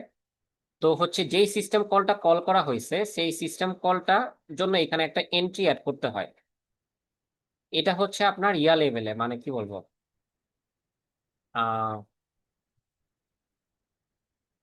বলে এখানে হচ্ছে আপনারা তো ওই যে ইন্টারাপ্ট হ্যান্ডলিং করছেন অনেকে, তাই না? ওই যে ইন্ট্রোডাকশন টপিকটাতে যে ছিল, একটু পড়ে নিতে বলছিলাম থিওরি ক্লাসে, বা হচ্ছে অনেকে আগে যারা কোর্স করছেন তারা হচ্ছে পড়ে থাকছেন।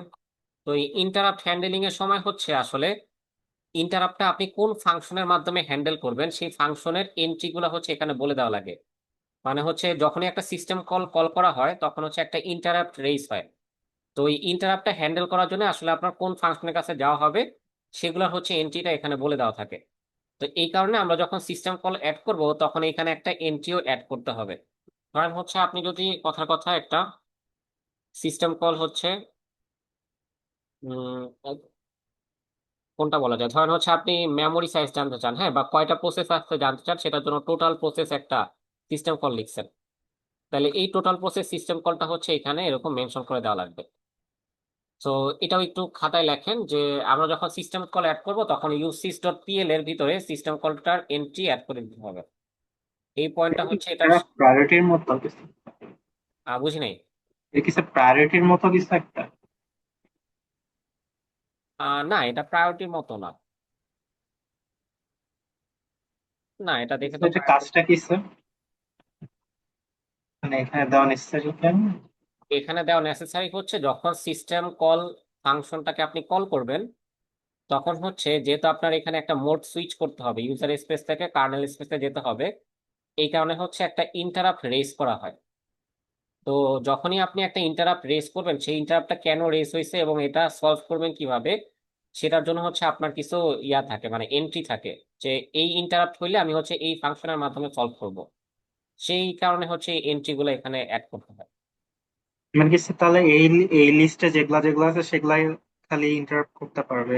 হ্যাঁ, হ্যাঁ, সে কটাই পারবে আর কি। আর এর বাইরে যদি কিছু থাকে তাহলে হচ্ছে এরর দিবে আর কি। তো হচ্ছে এই পয়েন্টের সাথে আরেকটু যোগ করেন এখানে, যে to use a system call in user space we need to declare it in user dot h file and also add an entry in usys dot pl file, এটাও অ্যাড করে নেন।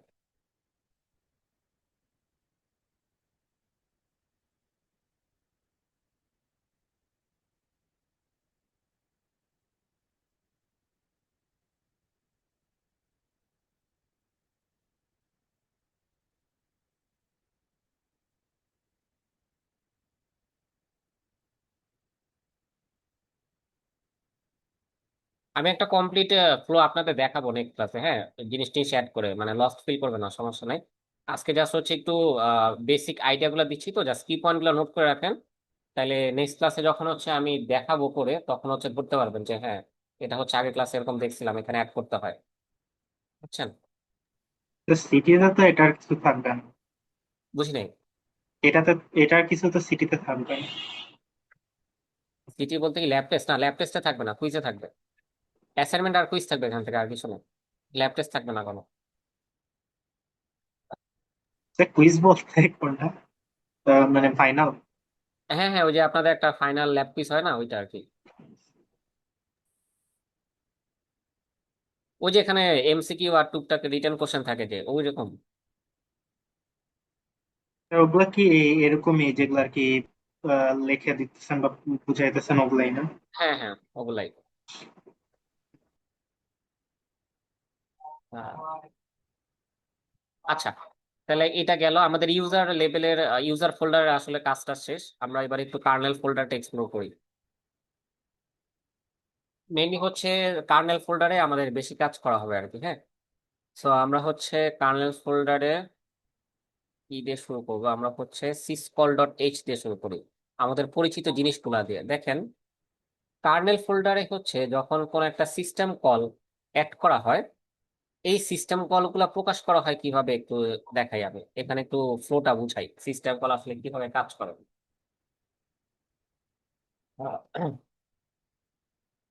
আপনার কার্নেলের ভিতরে আমরা হচ্ছে এখন কার্নেল পড়া শুরু করছি, হ্যাঁ। কার্নেল কার্নেলের ভিতরে আপনার হচ্ছে সিস্টেম কল নিয়ে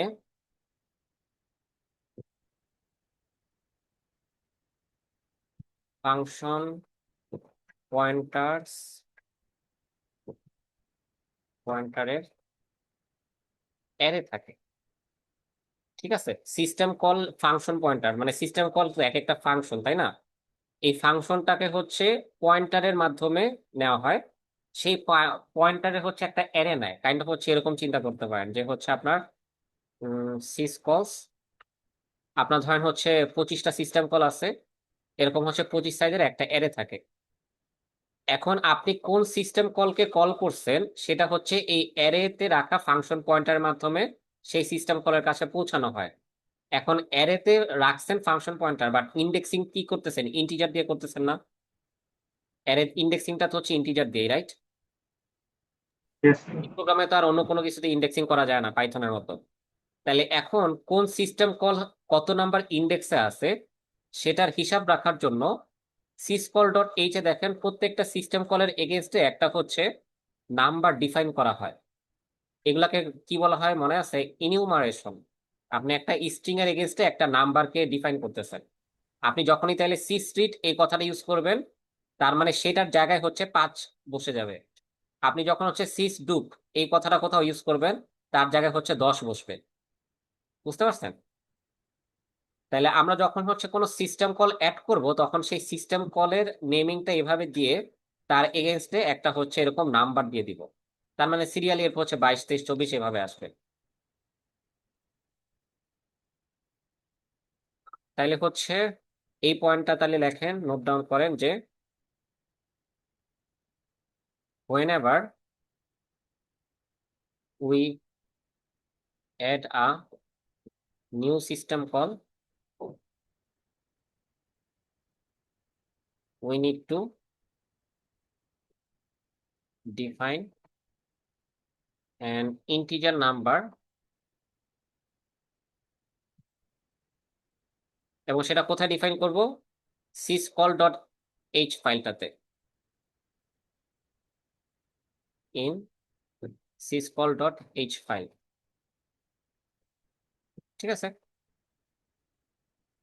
we need to define an integer number for that system call in syscall.h file, এভাবে লেখা। we need to define an integer number for that system call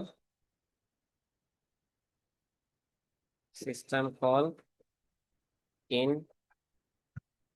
syscall.h file।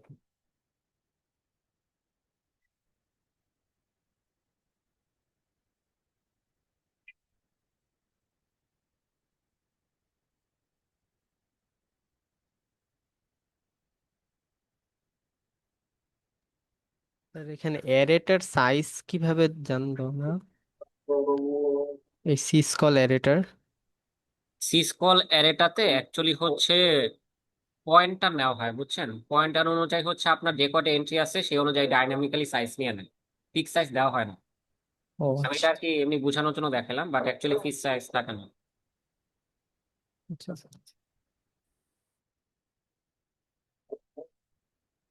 তার র্যান্ডম সাইজ নেওয়া যাবে না? হ্যাঁ, random size নেওয়া যাবে না ইচ্ছা মতো, মানে 25-এর পর 26 না নিয়ে 28 নিলাম এরকম? আপনাকে কোড করতে দিলে আপনি র্যান্ডম সাইজ নিতেই পারেন, বাট এটা ভালো ভালো প্র্যাকটিস না। উল্টা পাল্টা হয়ে যাবে। হ্যাঁ, আমরা এখানে হচ্ছে একটা স্ট্যান্ডার্ড প্র্যাকটিসে বানানো কোড বেস দেখতেছি। ঠিক আছে? তো এখানে সবকিছু হচ্ছে অনেক চিন্তা ভাবনা করে লেখা।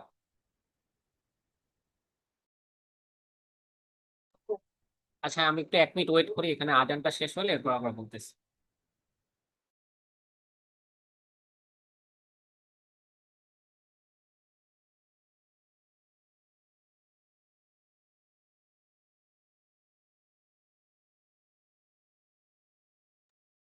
আচ্ছা, তো এখানে হচ্ছে দেখেন এরকম আমরা একটা নাম্বার ডিফাইন করব syscall.h এই ফোল্ডারটাতে। এরপরে আসেন হচ্ছে syscall.c এই সি ফাইলটাতে। এইখানে দেখেন এই যে আমি বললাম না আপনাদের যতগুলা সিস্টেম কল আছে সেগুলা নিয়ে হচ্ছে একটা অ্যারে বানানো, সেই অ্যারেটা হচ্ছে এই ফোল্ডারে রাখা আছে, syscall.c ফোল্ডারে। এবং সেই ফোল্ডারটা দেখেন এই যে প্রোটোটাইপ, আচ্ছা এটাতে একটু পরে আসছে, এই যে an array mapping syscall numbers from syscall.h। তার মানে syscall.h এ আপনি প্রত্যেকটা সিস্টেম কলের জন্য একটা নাম্বার রাখছেন, সেই নাম্বারগুলোর সাথে হচ্ছে ফাংশন পয়েন্টারের একটা ম্যাপিং করা হয় এখানে। এই হচ্ছে সেই অ্যারে। দেখেন এখানে অ্যারের একটা পয়েন্টার নেওয়া হয়েছে, দেখছেন? প্রিডিফাইন্ড কোনো সাইজ না, এটা পয়েন্টার নেওয়া হয়েছে। তাহলে আপনার হচ্ছে যত ইচ্ছা সিস্টেম কল অ্যাড করতে পারেন, সে হচ্ছে ডাইনামিক্যালি মেমরি নিয়ে নিবে। এবং এইখানে দেখেন ইন্ডেক্সিং এর ভিতর কি করা হয়েছে, এই যে আপনি syscall.h এ যেসব নাম্বার লিখে আসছেন তার জন্য যেসব স্ট্রিং ইউজ করছেন, যে সিস পাইপ, সিস ওয়েট, এই জিনিসগুলো লিখছে যেন হচ্ছে এটা রিডেবল হয়। এইসব নাম্বার তো মুখস্থ রাখা সম্ভব না, এই কারণে হচ্ছে এই নাম্বারের এগেনস্টে একটা রিডেবল ওয়ার্ড ইউজ করা হয়েছে, এবং সেই রিডেবল ওয়ার্ড দিয়ে হচ্ছে ইন্ডেক্সিং করা হয়েছে, নাম্বার দিয়ে ডিরেক্টলি ইন্ডেক্সিং করে নাই। দেখছেন? তো বেসিক্যালি এই ওয়ার্ডগুলোর এগেনস্টে এক একটা হচ্ছে ইন্টিজার নাম্বার বসে যাবে। তাহলে এত ঘুরায় পেঁচায় করার একটাই পারপাস, যে কোডটা হচ্ছে রিডেবল করা, যে এখন আপনি দেখে বুঝতেছেন হ্যাঁ এই জায়গায় হচ্ছে আপনার এফ স্ট্যাট মানে ফাইলের স্ট্যাটিস্টিক্স রাখা হয়েছে, এই জায়গায় হচ্ছে আপনার ফর্ক সিস্টেম কলে রাখা, মানে এই ইন্ডেক্সের ভিতরে আপনার হচ্ছে ফর্ক সিস্টেম কলটাকে রাখা হয়েছে। তা আপনি এখন চোখের দেখায় দেখে বুঝে যাচ্ছেন জিনিসটা রিডেবল হইলো, এই কারণে একটু ঘুরায় পেঁচায় করা, বা হচ্ছে রিডেবল হচ্ছে। তো এভাবে এরকম হচ্ছে বিভিন্ন সিস্টেম কল এখানে রাখা আছে। তাহলে আমরা যখন নতুন একটা সিস্টেম কল অ্যাড করব, সেই সিস্টেম কলের জন্য যে ইন্টিজার এবং হচ্ছে নামটা ডিফাইন করছি, সেই নাম অনুযায়ী এখানে একটা অ্যারে এন্ট্রি অ্যাড করে দিতে হবে। যেমন ধরেন আমরা যদি সিস্ট্রেস নামে একটা সিস্টেম কল অ্যাড করি, তাহলে এরকম হচ্ছে এখানে এটা অ্যাড করে দিতে হবে। তাহলে আপনার এই অ্যারের থ্রুতে হচ্ছে এই সিস্ট্রেস ফাংশনের কাছে পৌঁছাইতে পারবে। বুঝতে পারছি? এখানে হচ্ছে এটা অ্যাড করে দিতে হবে। এটা হচ্ছে আমি পয়েন্ট আকারে লিখে দিতেছি সামারি এরপর। আর এরপরে হচ্ছে এই ফাংশনের প্রোটোটাইপটা কি, সিস্টেম কলের প্রোটোটাইপটা হচ্ছে এখানে ডিফাইন করে দিতে হবে। তাহলে এইখানে দেখেন সবকিছু দেখতে সেম লাগতেছে, তাই না?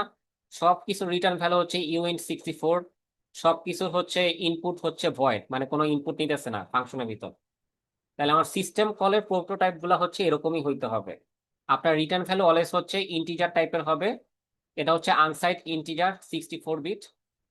আর আপনার হচ্ছে ফাংশন বা সিস্টেম কলের ভিতরে আপনি কোনো ইনপুট পাঠাইতে পারবেন না, কোনো প্যারামিটার যদি পাঠাইতে যান আপনাকে হচ্ছে এরর দিবে। দেখেন, সিস্টেম কলের ভিতরে আপনি কোনো প্যারামিটার পাঠাইতে পারবেন না। ক্লিয়ার হয়েছে? তাহলে আমাদের সব সিস্টেম কল হচ্ছে এই ফরম্যাটেই হওয়া লাগবে। তাহলে এখান থেকে হচ্ছে দুইটা পয়েন্ট আরো কি লিখবো আমরা, দেখেন যে সিস্টেম syscall.c এই ফাইলটাতে আমাদের কি কি কাজ। যে প্রথমে হচ্ছে আমরা এখান থেকে সিস্টেম কলের প্রোটোটাইপ জানতে পারি। সিস্টেম কল প্রোটোটাইপ, প্রোটোটাইপটা কিরকম? প্রোটোটাইপটা হচ্ছে এক্সটার্ন uint64, তারপরে হচ্ছে সিস্টেম কলের নেম, কারণ হচ্ছে আমরা লিখলাম এখানে সিস্ট্রেস, কথার কথা, এবং হচ্ছে রিটার্ন ইনপুট প্যারামিটার অলওয়েজ হচ্ছে ভয়েড হবে। ঠিক আছে? তাহলে এখান থেকে হচ্ছে টেক অ্যাওয়েটা কি, যে রিটার্ন টাইপ অলওয়েজ হচ্ছে মাস্ট বি uint64, আর input parameter must be void. Input parameter must be void. বুঝতে পারছেন? স্যার হ্যাঁ। স্যার এমকেডি এইটা কি হচ্ছে একটা সিস্টেম কল না স্যার? কোনটা? যে ডিরেক্টরি বানানোর জন্য এমকেডি ওই যে হ্যাঁ ক্লোজের হ্যাঁ, উপর। System call. তা এইটার মধ্যে স্যার আমি হচ্ছে আমার ডিরেক্টরিটার নাম প্যারামিটার হিসেবে পাঠাচ্ছি না বা সামথিং, যে হ্যাঁ। ও কি নামে মানে ইয়েটা ডিরেক্টরিটা খুলবে, তাহলে এটা ভয়েড কিভাবে হ্যান্ডেল করবে? আচ্ছা, প্যারামিটার আসলে কিভাবে পাঠাইতে হয় সেটা হচ্ছে আমরা দেখবো সামনে। এখন কথা হচ্ছে আসলে কেন সিস্টেম কলের এইখানে ইনপুট প্যারামিটার ভয়েড রাখা হয়েছে। এটার কাজ হচ্ছে আসলে সিকিউরিটি পারপাসে, আপনি হচ্ছে ইউজারের সাইড থেকে যেন কোনো ম্যালিশিয়াস কিছু কার্নেল স্পেসে পাঠাইতে না পারেন, সেই কারণে সিস্টেম কলের ইনপুট প্যারামিটার অলওয়েজ হচ্ছে ভয়েড রাখা হয়। আপনি যদি ভয়েড বাদে অন্য কোনো কিছু দেন, আপনাকে দেখবেন হচ্ছে এরর দিবে রান টাইমে, মানে হ্যাঁ, রান টাইম এরর দিবে। সো এটা রাখাই হয়েছে মেইনলি হচ্ছে আমরা ইউজার স্পেস বা ইউজার প্রোগ্রাম থেকে যেন কোনো ম্যালিশিয়াস কিছু কার্নেল স্পেস বা অপারেটিং সিস্টেমের সাইডে পাঠাইতে না পারে। তাহলে ইউজারের থেকে যদি কোনো ইনপুট পাঠানোর প্রয়োজন হয় সেটা কিভাবে যায়, সেটা হচ্ছে একটু ওয়ে অ্যারাউন্ড করে সেফলি নেওয়া হয়। ওইটা হচ্ছে আমরা দেখবো সামনে, অন্যভাবে জিনিসটাকে নেওয়া হয়। মানে এই সিস্টেম কলের কাছে ইনপুট পাঠানো যায়, কিন্তু সেটা অন্যভাবে ডিরেক্টলি পাঠানোর ওয়ে নাই, মানে একটা ফিল্টারিং এর থ্রুতে হচ্ছে পাঠানো হয়। বুঝতে পারছেন? বুঝতে পারছি বুঝতে পারছি। আচ্ছা, তাহলে এই হচ্ছে আমাদের প্রোটোটাইপ, এটা ডিফাইন করতে হবে। আর হচ্ছে আমার সিস্টেম কলের যে অ্যারেটা আছে সেই অ্যারের ভিতরে হচ্ছে আমার সিস্টেম কলটাকে ইনক্লুড করতে হবে। এটা হচ্ছে আমাদের সেকেন্ড পয়েন্ট। সেকেন্ড পয়েন্ট হচ্ছে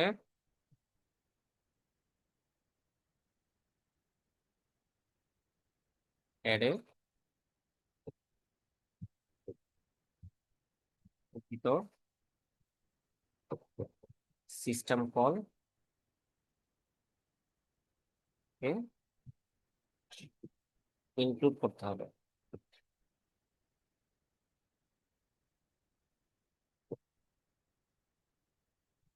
আমি এখানে খাস বাংলায় লিখতেছি, কারণ যদি একদম ইংলিশে ট্রান্সলেট করে লিখি আর আপনারা যদি কোনো কারণে ওইটা মিসআন্ডারস্ট্যান্ড করেন, তাইলে হচ্ছে এখানে এরর খেতে খেতে অবস্থা খারাপ হয়ে যাবে। এই জন্য একদম হচ্ছে খাস বাংলায় লিখে দিচ্ছি।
লিখছেন একটুকু?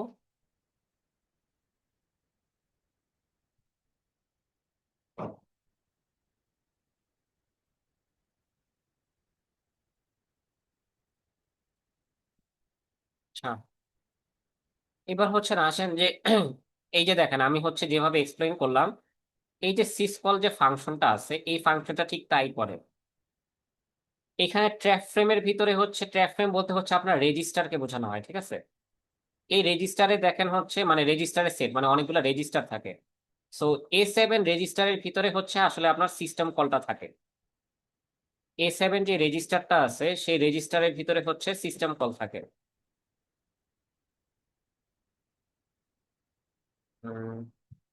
ট্র্যাপ ফ্রেমের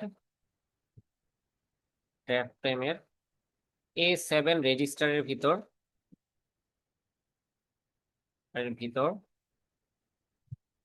সিস্টেম কল থাকে, মানে সিস্টেম কলের নাম, মানে কোন সিস্টেম কল হচ্ছে আপনার কল করতে হবে, তো সংক্ষেপে লিখলাম সিস্টেম কল থাকে। আর A0 যে রেজিস্টার সেই রেজিস্টারের ভিতর হচ্ছে সিস্টেম কলের রিটার্ন ভ্যালু থাকে। A0 রেজিস্টারের ভিতর সিস্টেম কল এর রিটার্ন ভ্যালু থাকে,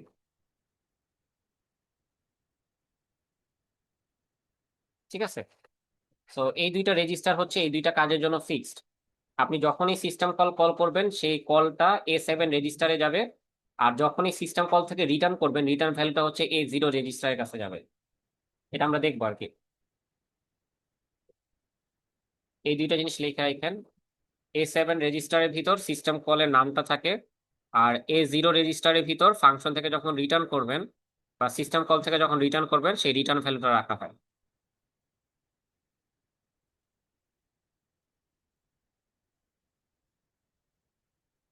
তাহলে এবার আমরা দেখি, দেখেন এই যে A7 রেজিস্টারের ভিতর থেকে প্রথমে হচ্ছে সিস্টেম কলের নাম্বারটা নেওয়া হচ্ছে যে আপনি কয় নাম্বার সিস্টেম কলকে কল করছিলেন।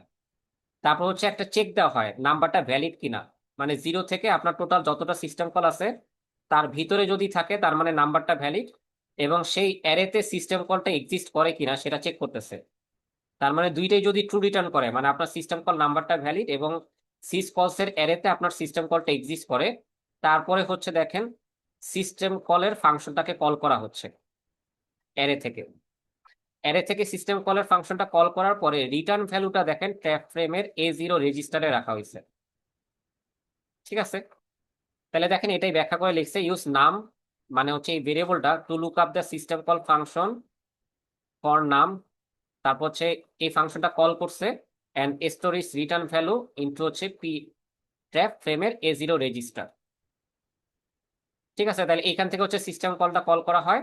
আর যদি আপনার সিস্টেম কল এক্সিস্ট না করে তাহলে হচ্ছে একটা এরর মেসেজ জেনারেট করা হয় যে আননোন সিস্টেম কল, এবং সেটার জন্য দেখেন আপনি যে সিস্টেম কলটা কল করছেন ইউজার স্পেস থেকে, ইউজার স্পেসে রিটার্ন ভ্যালু -1 পাঠিয়ে দেওয়া হয়।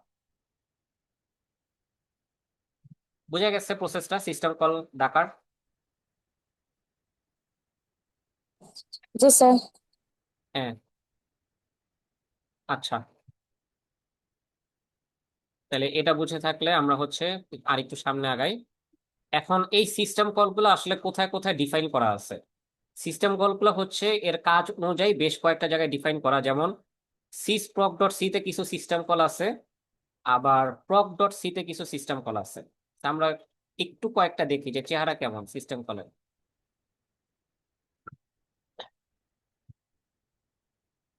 এই যে দেখেন আমাদের সিস্টেম কল গুলো হচ্ছে এইখানে ডিফাইন করা, হ্যাঁ। যেমন হচ্ছে ছোট্ট একটা সিস্টেম কল দেখাই।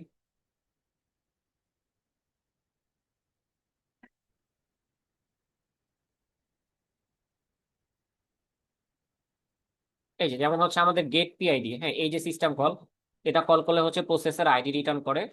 তাহলে ও জাস্ট করতেছে কি মাই প্রক, এই ফাংশনটা কল করার মাধ্যমে আপনার কারেন্টলি যে প্রসেস রান করতেছিল সেই প্রসেসের ইনফরমেশনটা পায়, এবং সেখান থেকে হচ্ছে সে শুধু প্রসেসের আইডিটা রিটার্ন করে দেয়। এরকম দেখেন প্রত্যেকটা সিস্টেম কলের ভিতরে এখানে হচ্ছে কিছু ছোট ছোট কাজ। ঠিক আছে, তা আমরা হচ্ছে সামনে আগাই। এখান থেকে আর অত কিছু লাগবে না, যেগুলো লাগবে আমি দেখা দিব। এরপরে আসেন হচ্ছে প্রক ডট সি, এইটার থেকে আমাদের বেশ কিছু জিনিস লাগবে।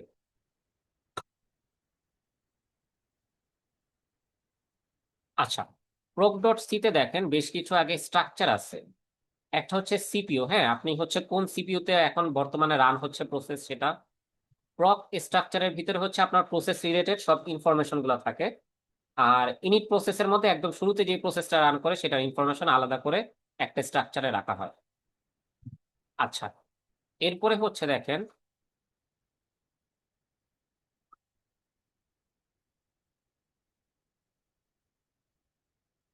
আমরা হচ্ছে প্রক স্ট্রাকচারটা একটু দেখে আসি। এই যে দেখেন প্রোক স্ট্রাকচারটা আছে হচ্ছে প্রোক ডট এস এ, যত হচ্ছে ডেটা টাইপ আছে সেগুলো হচ্ছে হেডার ফাইলে, আর যত ফাংশন সেগুলো হচ্ছে সি ফাইলে। এটাও একটু লিখে রাখতে পারেন, মানে কোনো জিনিস যখন খুঁজবেন তখন কোথা থেকে খুঁজবেন। এনি ডেটা স্ট্রাকচার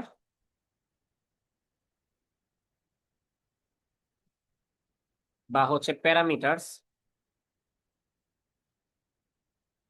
এই জিনিসগুলো পাবো হচ্ছে আমরা ডট এইচ ফাইলগুলোতে। আর হচ্ছে ফাংশন যেগুলা এনি ফাংশনস, এই ফাংশনস গুলা পাবো হচ্ছে আমরা ডট সি ফাইলগুলোতে। তাহলে আপনাদের জন্য খোঁজাটা সুবিধা হবে। প্যারামিটার গুলা পাবো হচ্ছে ডট এইচ ফাইলে, আর ফাংশন গুলা পাবো হচ্ছে ডট সি ফাইলে। তাহলে এই যে দেখেন প্রক ডট এইচ এ এখানে হচ্ছে প্রসেস রিলেটেড যত ডেটা স্ট্রাকচার বা ইনফরমেশন আছে সবগুলো এখানে পাবো। তাহলে এইখানে দেখেন একটু কি কি জিনিস আছে, হ্যাঁ। এই যে দেখেন কনটেক্সট সুইচ পড়ছিলাম না আমরা থিওরি ক্লাসে, মানে হচ্ছে একটা প্রসেসকে থামায় আরেকটা প্রসেসকে যখন লোড করা হয় তখন প্রসেসটা প্রিভিয়াসলি যে প্রোগ্রেস করছে সেই প্রোগ্রেস গুলাকে হচ্ছে লোড করা হয়, তাই না? তাহলে এখানে কনটেক্সট সেভ করার জন্য হচ্ছে এই কয়টা ইন্টিজার ভ্যালু ইউজ করা হয়। ঠিক আছে, তারপর দেখেন একটা সিপিইউর জন্য কি কি ইনফরমেশন রাখা হয়। আপনার সিপিইউতে এখন কোন কোন প্রসেস রান হচ্ছে, কারেন্টলি যে প্রসেস রান হচ্ছে তার কনটেক্সট কি, তারপর হচ্ছে আপনি এখানে ইন্টারাপ্ট কি এনেবল করতেছেন কিনা সেসব। এরপরে দেখেন হচ্ছে প্রসেস রিলেটেড কি কি ইনফরমেশন পার প্রসেস স্টেট, আপনার প্রসেসটা কোনো লক ইউজ করতেছে কিনা তার জন্য হচ্ছে একটা ভেরিয়েবল আছে। প্রসেসের বর্তমান স্টেট কি, আমরা হচ্ছে স্টেট শিখছি না, রেডি স্টেট মানে হচ্ছে প্রসেসটা রান হওয়ার জন্য রেডি, সেটা এখানে হচ্ছে রানেবল নাম দিয়ে সেভ করা। রানিং স্টেট মানে প্রসেসটা এখন রান করতেছে। স্লিপিং স্টেট মানে হচ্ছে প্রসেসটা ব্লকড স্টেটে গেছে বা ওয়েটিং এ আছে, কোনো কিছুর জন্য ওয়েট করতেছে। আনইউজ মানে হচ্ছে এই প্রসেসটা এখন কোনো স্টেটই ইউজ করতেছে না, বা ইউজ মানে হচ্ছে প্রসেসটা ইউজ হইতেছে। এই দুইটা হচ্ছে ওরা এক্সট্রা রাখছে আর কি ওদের কাজ করার সুবিধার জন্য। আর আরেকটা আছে হচ্ছে জুম্বি স্টেট, প্রসেসটা রান করা শেষ, এখন প্রসেসের মেমোরি গুলা ফ্রি করা লাগবে, ওই সময় হচ্ছে জুম্বি স্টেটে থাকে। তাহলে একটা প্রসেস কারেন্টলি কোন স্টেটে আছে সেটার ইনফরমেশন রাখা হয়।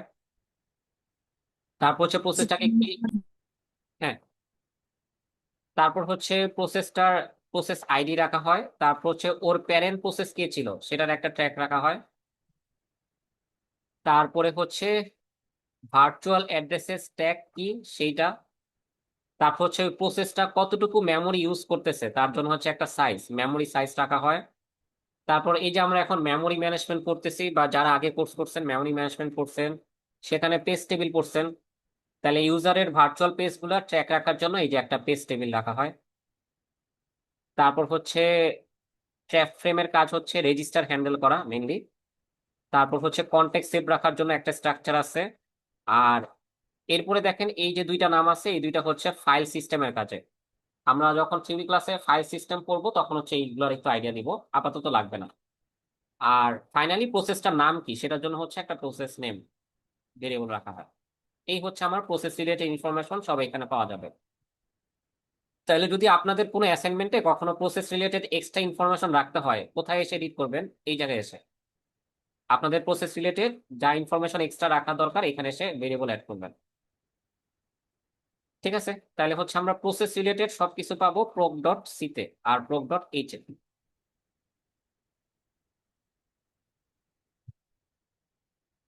তাইলে এবার হচ্ছে প্রোক ডট এইচ এর পরিচয় লেখেন। প্রোক ডট এইচ এর ভিতরে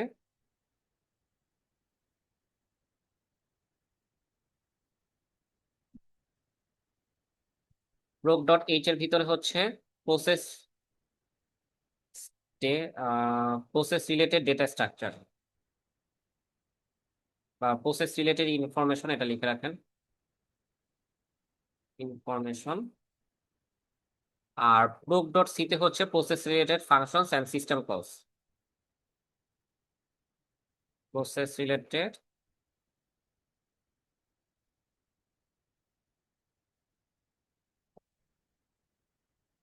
ফাংশনস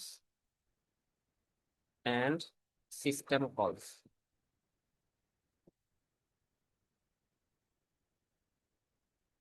ঠিক আছে, তাহলে হচ্ছে প্রোক ডট এইচ আর প্রোক ডট সিটা আমাদের সামনে কাজে লাগবে।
আচ্ছা, প্রোক ডট সি থেকে হচ্ছে আর একটা জিনিস, আর কয়েকটা জিনিস দেখে দেখেন।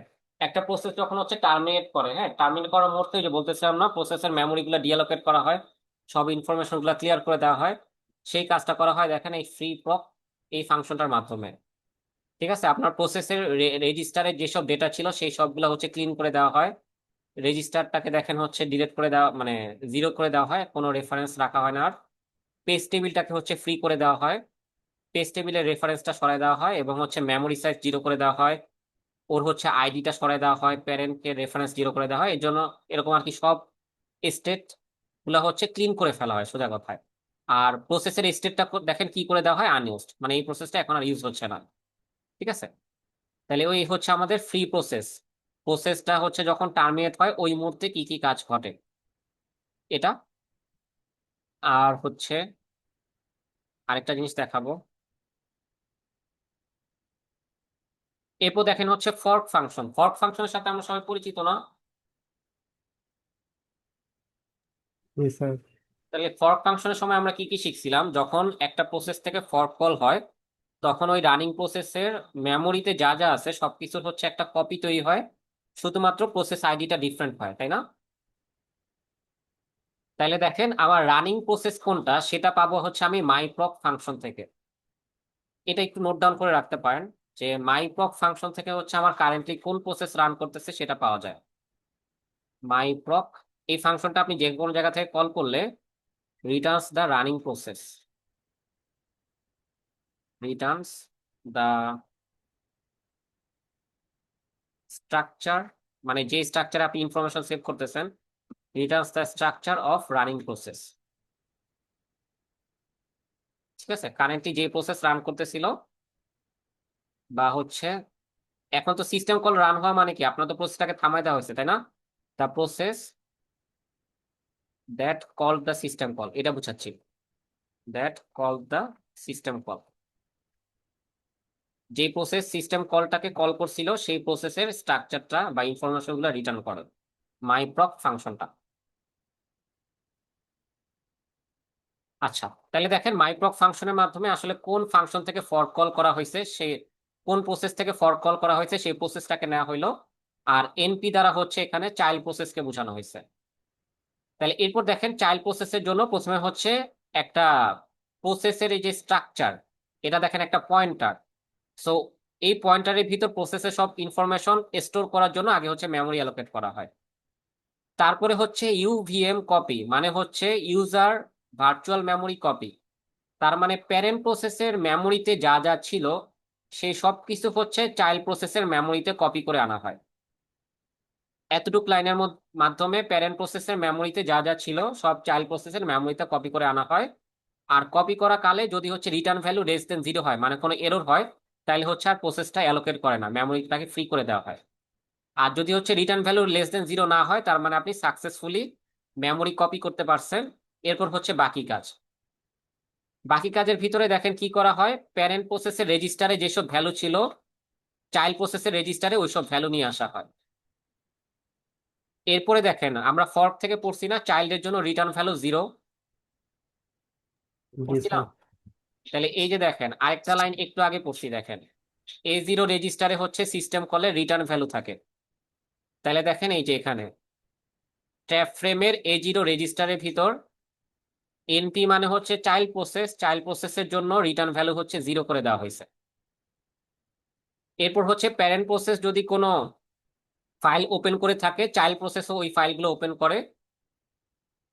তারপরে হচ্ছে দেখেন চাইল্ড প্রসেসের যে আইডিটা সেটা হচ্ছে ফাইনালি দেখেন রিটার্ন করা হয়। এই যে আমরা পড়ছি না প্যারেন্ট প্রসেসের জন্য ফর্কের রিটার্ন ভ্যালু হচ্ছে চাইল্ডের আইডি, তাহলে এনপি এর আইডি মানে হচ্ছে চাইল্ডের আইডি, সেই চাইল্ডের আইডিটা প্যারেন্টের কাছ থেকে রিটার্ন করা হয়। দেখছেন মিলছে আমরা যা যা পড়ছি? এই হচ্ছে জিনিসগুলো এইভাবে ইমপ্লিমেন্ট করা। সো আমাদের হচ্ছে যদি আমরা এরকম কোন একটা জিনিস করতে দেই যে একটা প্যারেন্ট প্রসেস থেকে যখন হচ্ছে একটা চাইল্ড প্রসেস তৈরি হবে তখন এই এই জিনিসগুলো করতে হবে বা এই জিনিসগুলো করতে হবে না, তখন আমরা কোথায় এসে এডিট করব? এই ফর্ক ফাংশনে এসে এডিট করব। বুঝতে পারছেন? জি স্যার। হ্যাঁ, এই জন্য হচ্ছে আপনাদের আর কি কোড বেসটা সম্পর্কে একটু পরিচিতি করাচ্ছি, যেন এই যে একটা ফিচার যখন আমরা ইমপ্লিমেন্ট করব তখন আসলে কোথায় যে এডিট করতে হবে এটা যেন আমরা ধরতে পারি। তো আপনারা যখন হচ্ছে ওই সফটওয়্যার কোম্পানিতে যাবেন তখন আপনাদের এরকম একটা কোড বেস দিয়ে ফার্স্টে কোড বেসটা বুঝতে বলবে। কারণ আপনার যদি কোড বেস সম্পর্কে আইডিয়া না থাকে তাহলে আপনাকে একটা ফিচার ইমপ্লিমেন্ট করতে দিলে আপনি আসলে কোন জায়গায় যে কাজ করবেন এটাই ধরতে পারবেন না। এই কারণে প্রথম কাজই হয় কোড বেস বোঝা। আচ্ছা, তাহলে আমরা ফর্ক ফাংশনটা দেখলাম, এবার হচ্ছে স্কেজুলার ফাংশনটা দেখি। স্কেজুলার ফাংশনের কাজ কি, আপনার ওই যে একটা প্রসেসকে থামায় থামায় হচ্ছে আরেকটা প্রসেসকে কিছু সময় রান করার সুযোগ দেয়, এটা হচ্ছে স্কেজুলিং এর কাজ। সেই কাজটা করে এখানে হচ্ছে স্কেজুলার ফাংশন। তাহলে দেখেন সহজ কথায় ও কি করে, ও হচ্ছে আপনার এখানে যতগুলা প্রসেস আছে সেই প্রসেসের মধ্যে কারা কারা হচ্ছে রেডি প্রসেস এগুলা চেক করে। যদি একটা রেডি প্রসেসকে খুঁজে পায় তাহলে হচ্ছে সেটাকে রান করায় দেয়। তার মানে একদম সিম্পল, এখানে হচ্ছে সে কোনো এফিসিয়েন্টের কাজই করে না। জাস্ট হচ্ছে আপনার কাছে একটা প্রসেস লিস্ট থাকে, সেই লিস্টটাকে ট্রাভার্স করে, ট্রাভার্স করে যদি একটা প্রসেস পায় যে হচ্ছে রেডি স্টেটে আছে বা রানেবল স্টেটে আছে তাকে জাস্ট হচ্ছে রান করায় দেয়। তার মানে এখানে সে কোনো অপটিমাইজেশনের কাজই করে না, স্কেজুলিং এর একদম সিম্পলেস্ট ভার্সনটা ইমপ্লিমেন্ট করা। তো আমরা এখানে হচ্ছে এমন একটা অ্যালগরিদম ইমপ্লিমেন্ট করবো যেন এখানে একটা অপটিমাইজেশন হয়, এরকম কিছু আর কি ইমপ্লিমেন্ট করার ট্রাই করবো। এরপরে দেখানো করে কি যে ওই প্রসেস যেটাকে চুজ করলো তার স্টেটটাকে রানিং করে দেওয়া হয়। তারপর হচ্ছে কনটেক্সট সুইচ করা হয়, এটার মাধ্যমে আগের প্রসেসটাকে হচ্ছে সেভ করে নতুন প্রসেসটাকে লোড করা হয়। ঠিক আছে, এই হচ্ছে এখানের কাজ।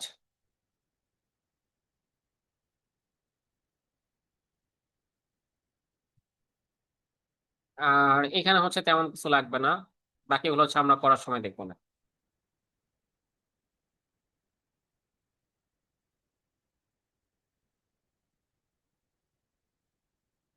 আচ্ছা, আর হচ্ছে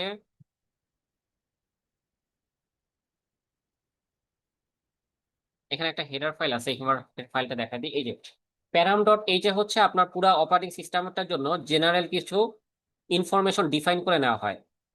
যেমন দেখেন এখানে ম্যাক্সিমাম 64টা প্রসেস এট এ টাইম আপনাকে রান করতে দিবে এই অপারেটিং সিস্টেম। আপনি যদি এর বেশি প্রসেস রান করাতে যান তাহলে হচ্ছে এরর দিবে। মানে এই যে দেখেন আমরা এখানে একসাথে কতগুলো ইউজ করতেছি, এই মাইক্রোসফট হোয়াইট বোর্ড ইউজ করতেছি, জুম ইউজ করতেছি, ভিএস কোড ইউজ করতেছি, গুগল ক্রোম ইউজ করতেছি, এগুলো এক একটা প্রসেস না? এরকম আপনাকে এই অপারেটিং সিস্টেম একসাথে কয়টা প্রসেস ইউজ করতে দিবে এট এ টাইম, সেটা হচ্ছে এরকম প্রি ডিফাইন করা থাকে। তারপর হচ্ছে আপনার এই অপারেটিং সিস্টেমটা ম্যাক্সিমাম কয়টা সিপিইউর সাথে কম্প্যাটিবল হইতে পারবে সেটা ডিফাইন করা আছে। আপনি হচ্ছে একটা প্রসেস থেকে সর্বোচ্চ কয়টা ফাইল ওপেন করতে পারবেন, এই সব কিছু হচ্ছে এখানে ডিফাইন করা আছে। বুঝতে পারছেন? স্যার এগুলা কি এডিট করা যায়? হ্যাঁ। ও না, আমাদের অপারেটিং সিস্টেমে তো এগুলা আমরা হচ্ছে কোডের অ্যাক্সেস তো দেওয়া নাই, করতে পারবো না। এটা তো জাস্ট টিচিং অপারেটিং সিস্টেম দেখে আমরা সবকিছুর অ্যাক্সেস পাচ্ছি। ও আচ্ছা আচ্ছা। ঠিক আছে, এইখানে আমরা এডিট করতে পারবো। ধরেন হচ্ছে আমরা এখানে 64টা দিলাম না, আমরা এখানে 10টা দিলাম, কোনো আটকাবে না। মানে কোডের অ্যাক্সেস থাকলে তো আসলে যে কোনো কিছু করা যায়। আর ফাইনালি দেখেন এই জিনিসটা, এই যে মেইন ডট সি, এটা হচ্ছে আমাদের স্কেজুলিং করার সময় লাগবে। আমাদের একদম অপারেটিং সিস্টেমটা যখন শুরু হয় তখন বেশ কিছু জিনিস হচ্ছে ইনিশিয়ালাইজ করা হয়। দেখেন এই যে আপনার কনসোলটাকে ইনিশিয়ালাইজ করা হয়, প্রিন্টএফ ফাংশনটা ইনিশিয়ালাইজ করা হয়। এরপর দেখেন এই যে এক্সবি6 কার্নেল ইজ বুটিং, এই লেখাটা প্রিন্ট হয় না, এটা হচ্ছে এখান থেকে আসে। এই যে এক্সবি6 কার্নেল ইজ বুটিং এই লেখাটা এখান থেকে আসে। তারপর হচ্ছে আপনার ফিজিক্যাল পেজগুলো অ্যালোকেট করা হয়, পেজ টেবিল ক্রিয়েট করা হয়, এরকম বেশ কিছু জিনিস হচ্ছে ইনিশিয়ালাইজ করে নেওয়া হয়। ঠিক আছে, ফাইনালি হচ্ছে এই যে আমাদের পেজিং, এই মেমোরি ম্যানেজমেন্টটা অন হয়। তারপর হচ্ছে ইন্টারাপ্ট হ্যান্ডেল হয় ট্র্যাপ ভেক্টরের মাধ্যমে, সেটা ইনিশিয়ালাইজ করা হয়। আর হচ্ছে আস্ক পিএলআইসি ফর ডিভাইস ইন্টারাপ্ট, এটা আমাদের লাগবে না, এটার কাজ আসলে আমার জানাও নাই খুব একটা। আর এই স্কেজুলারটা হচ্ছে দেখেন রান করতে থাকে এরপর। হ্যাঁ, এই স্কেজুলারটা রান করে দেয়, ওই হচ্ছে এরপর একটা একটা করে প্রসেস রান করে। ঠিক আছে,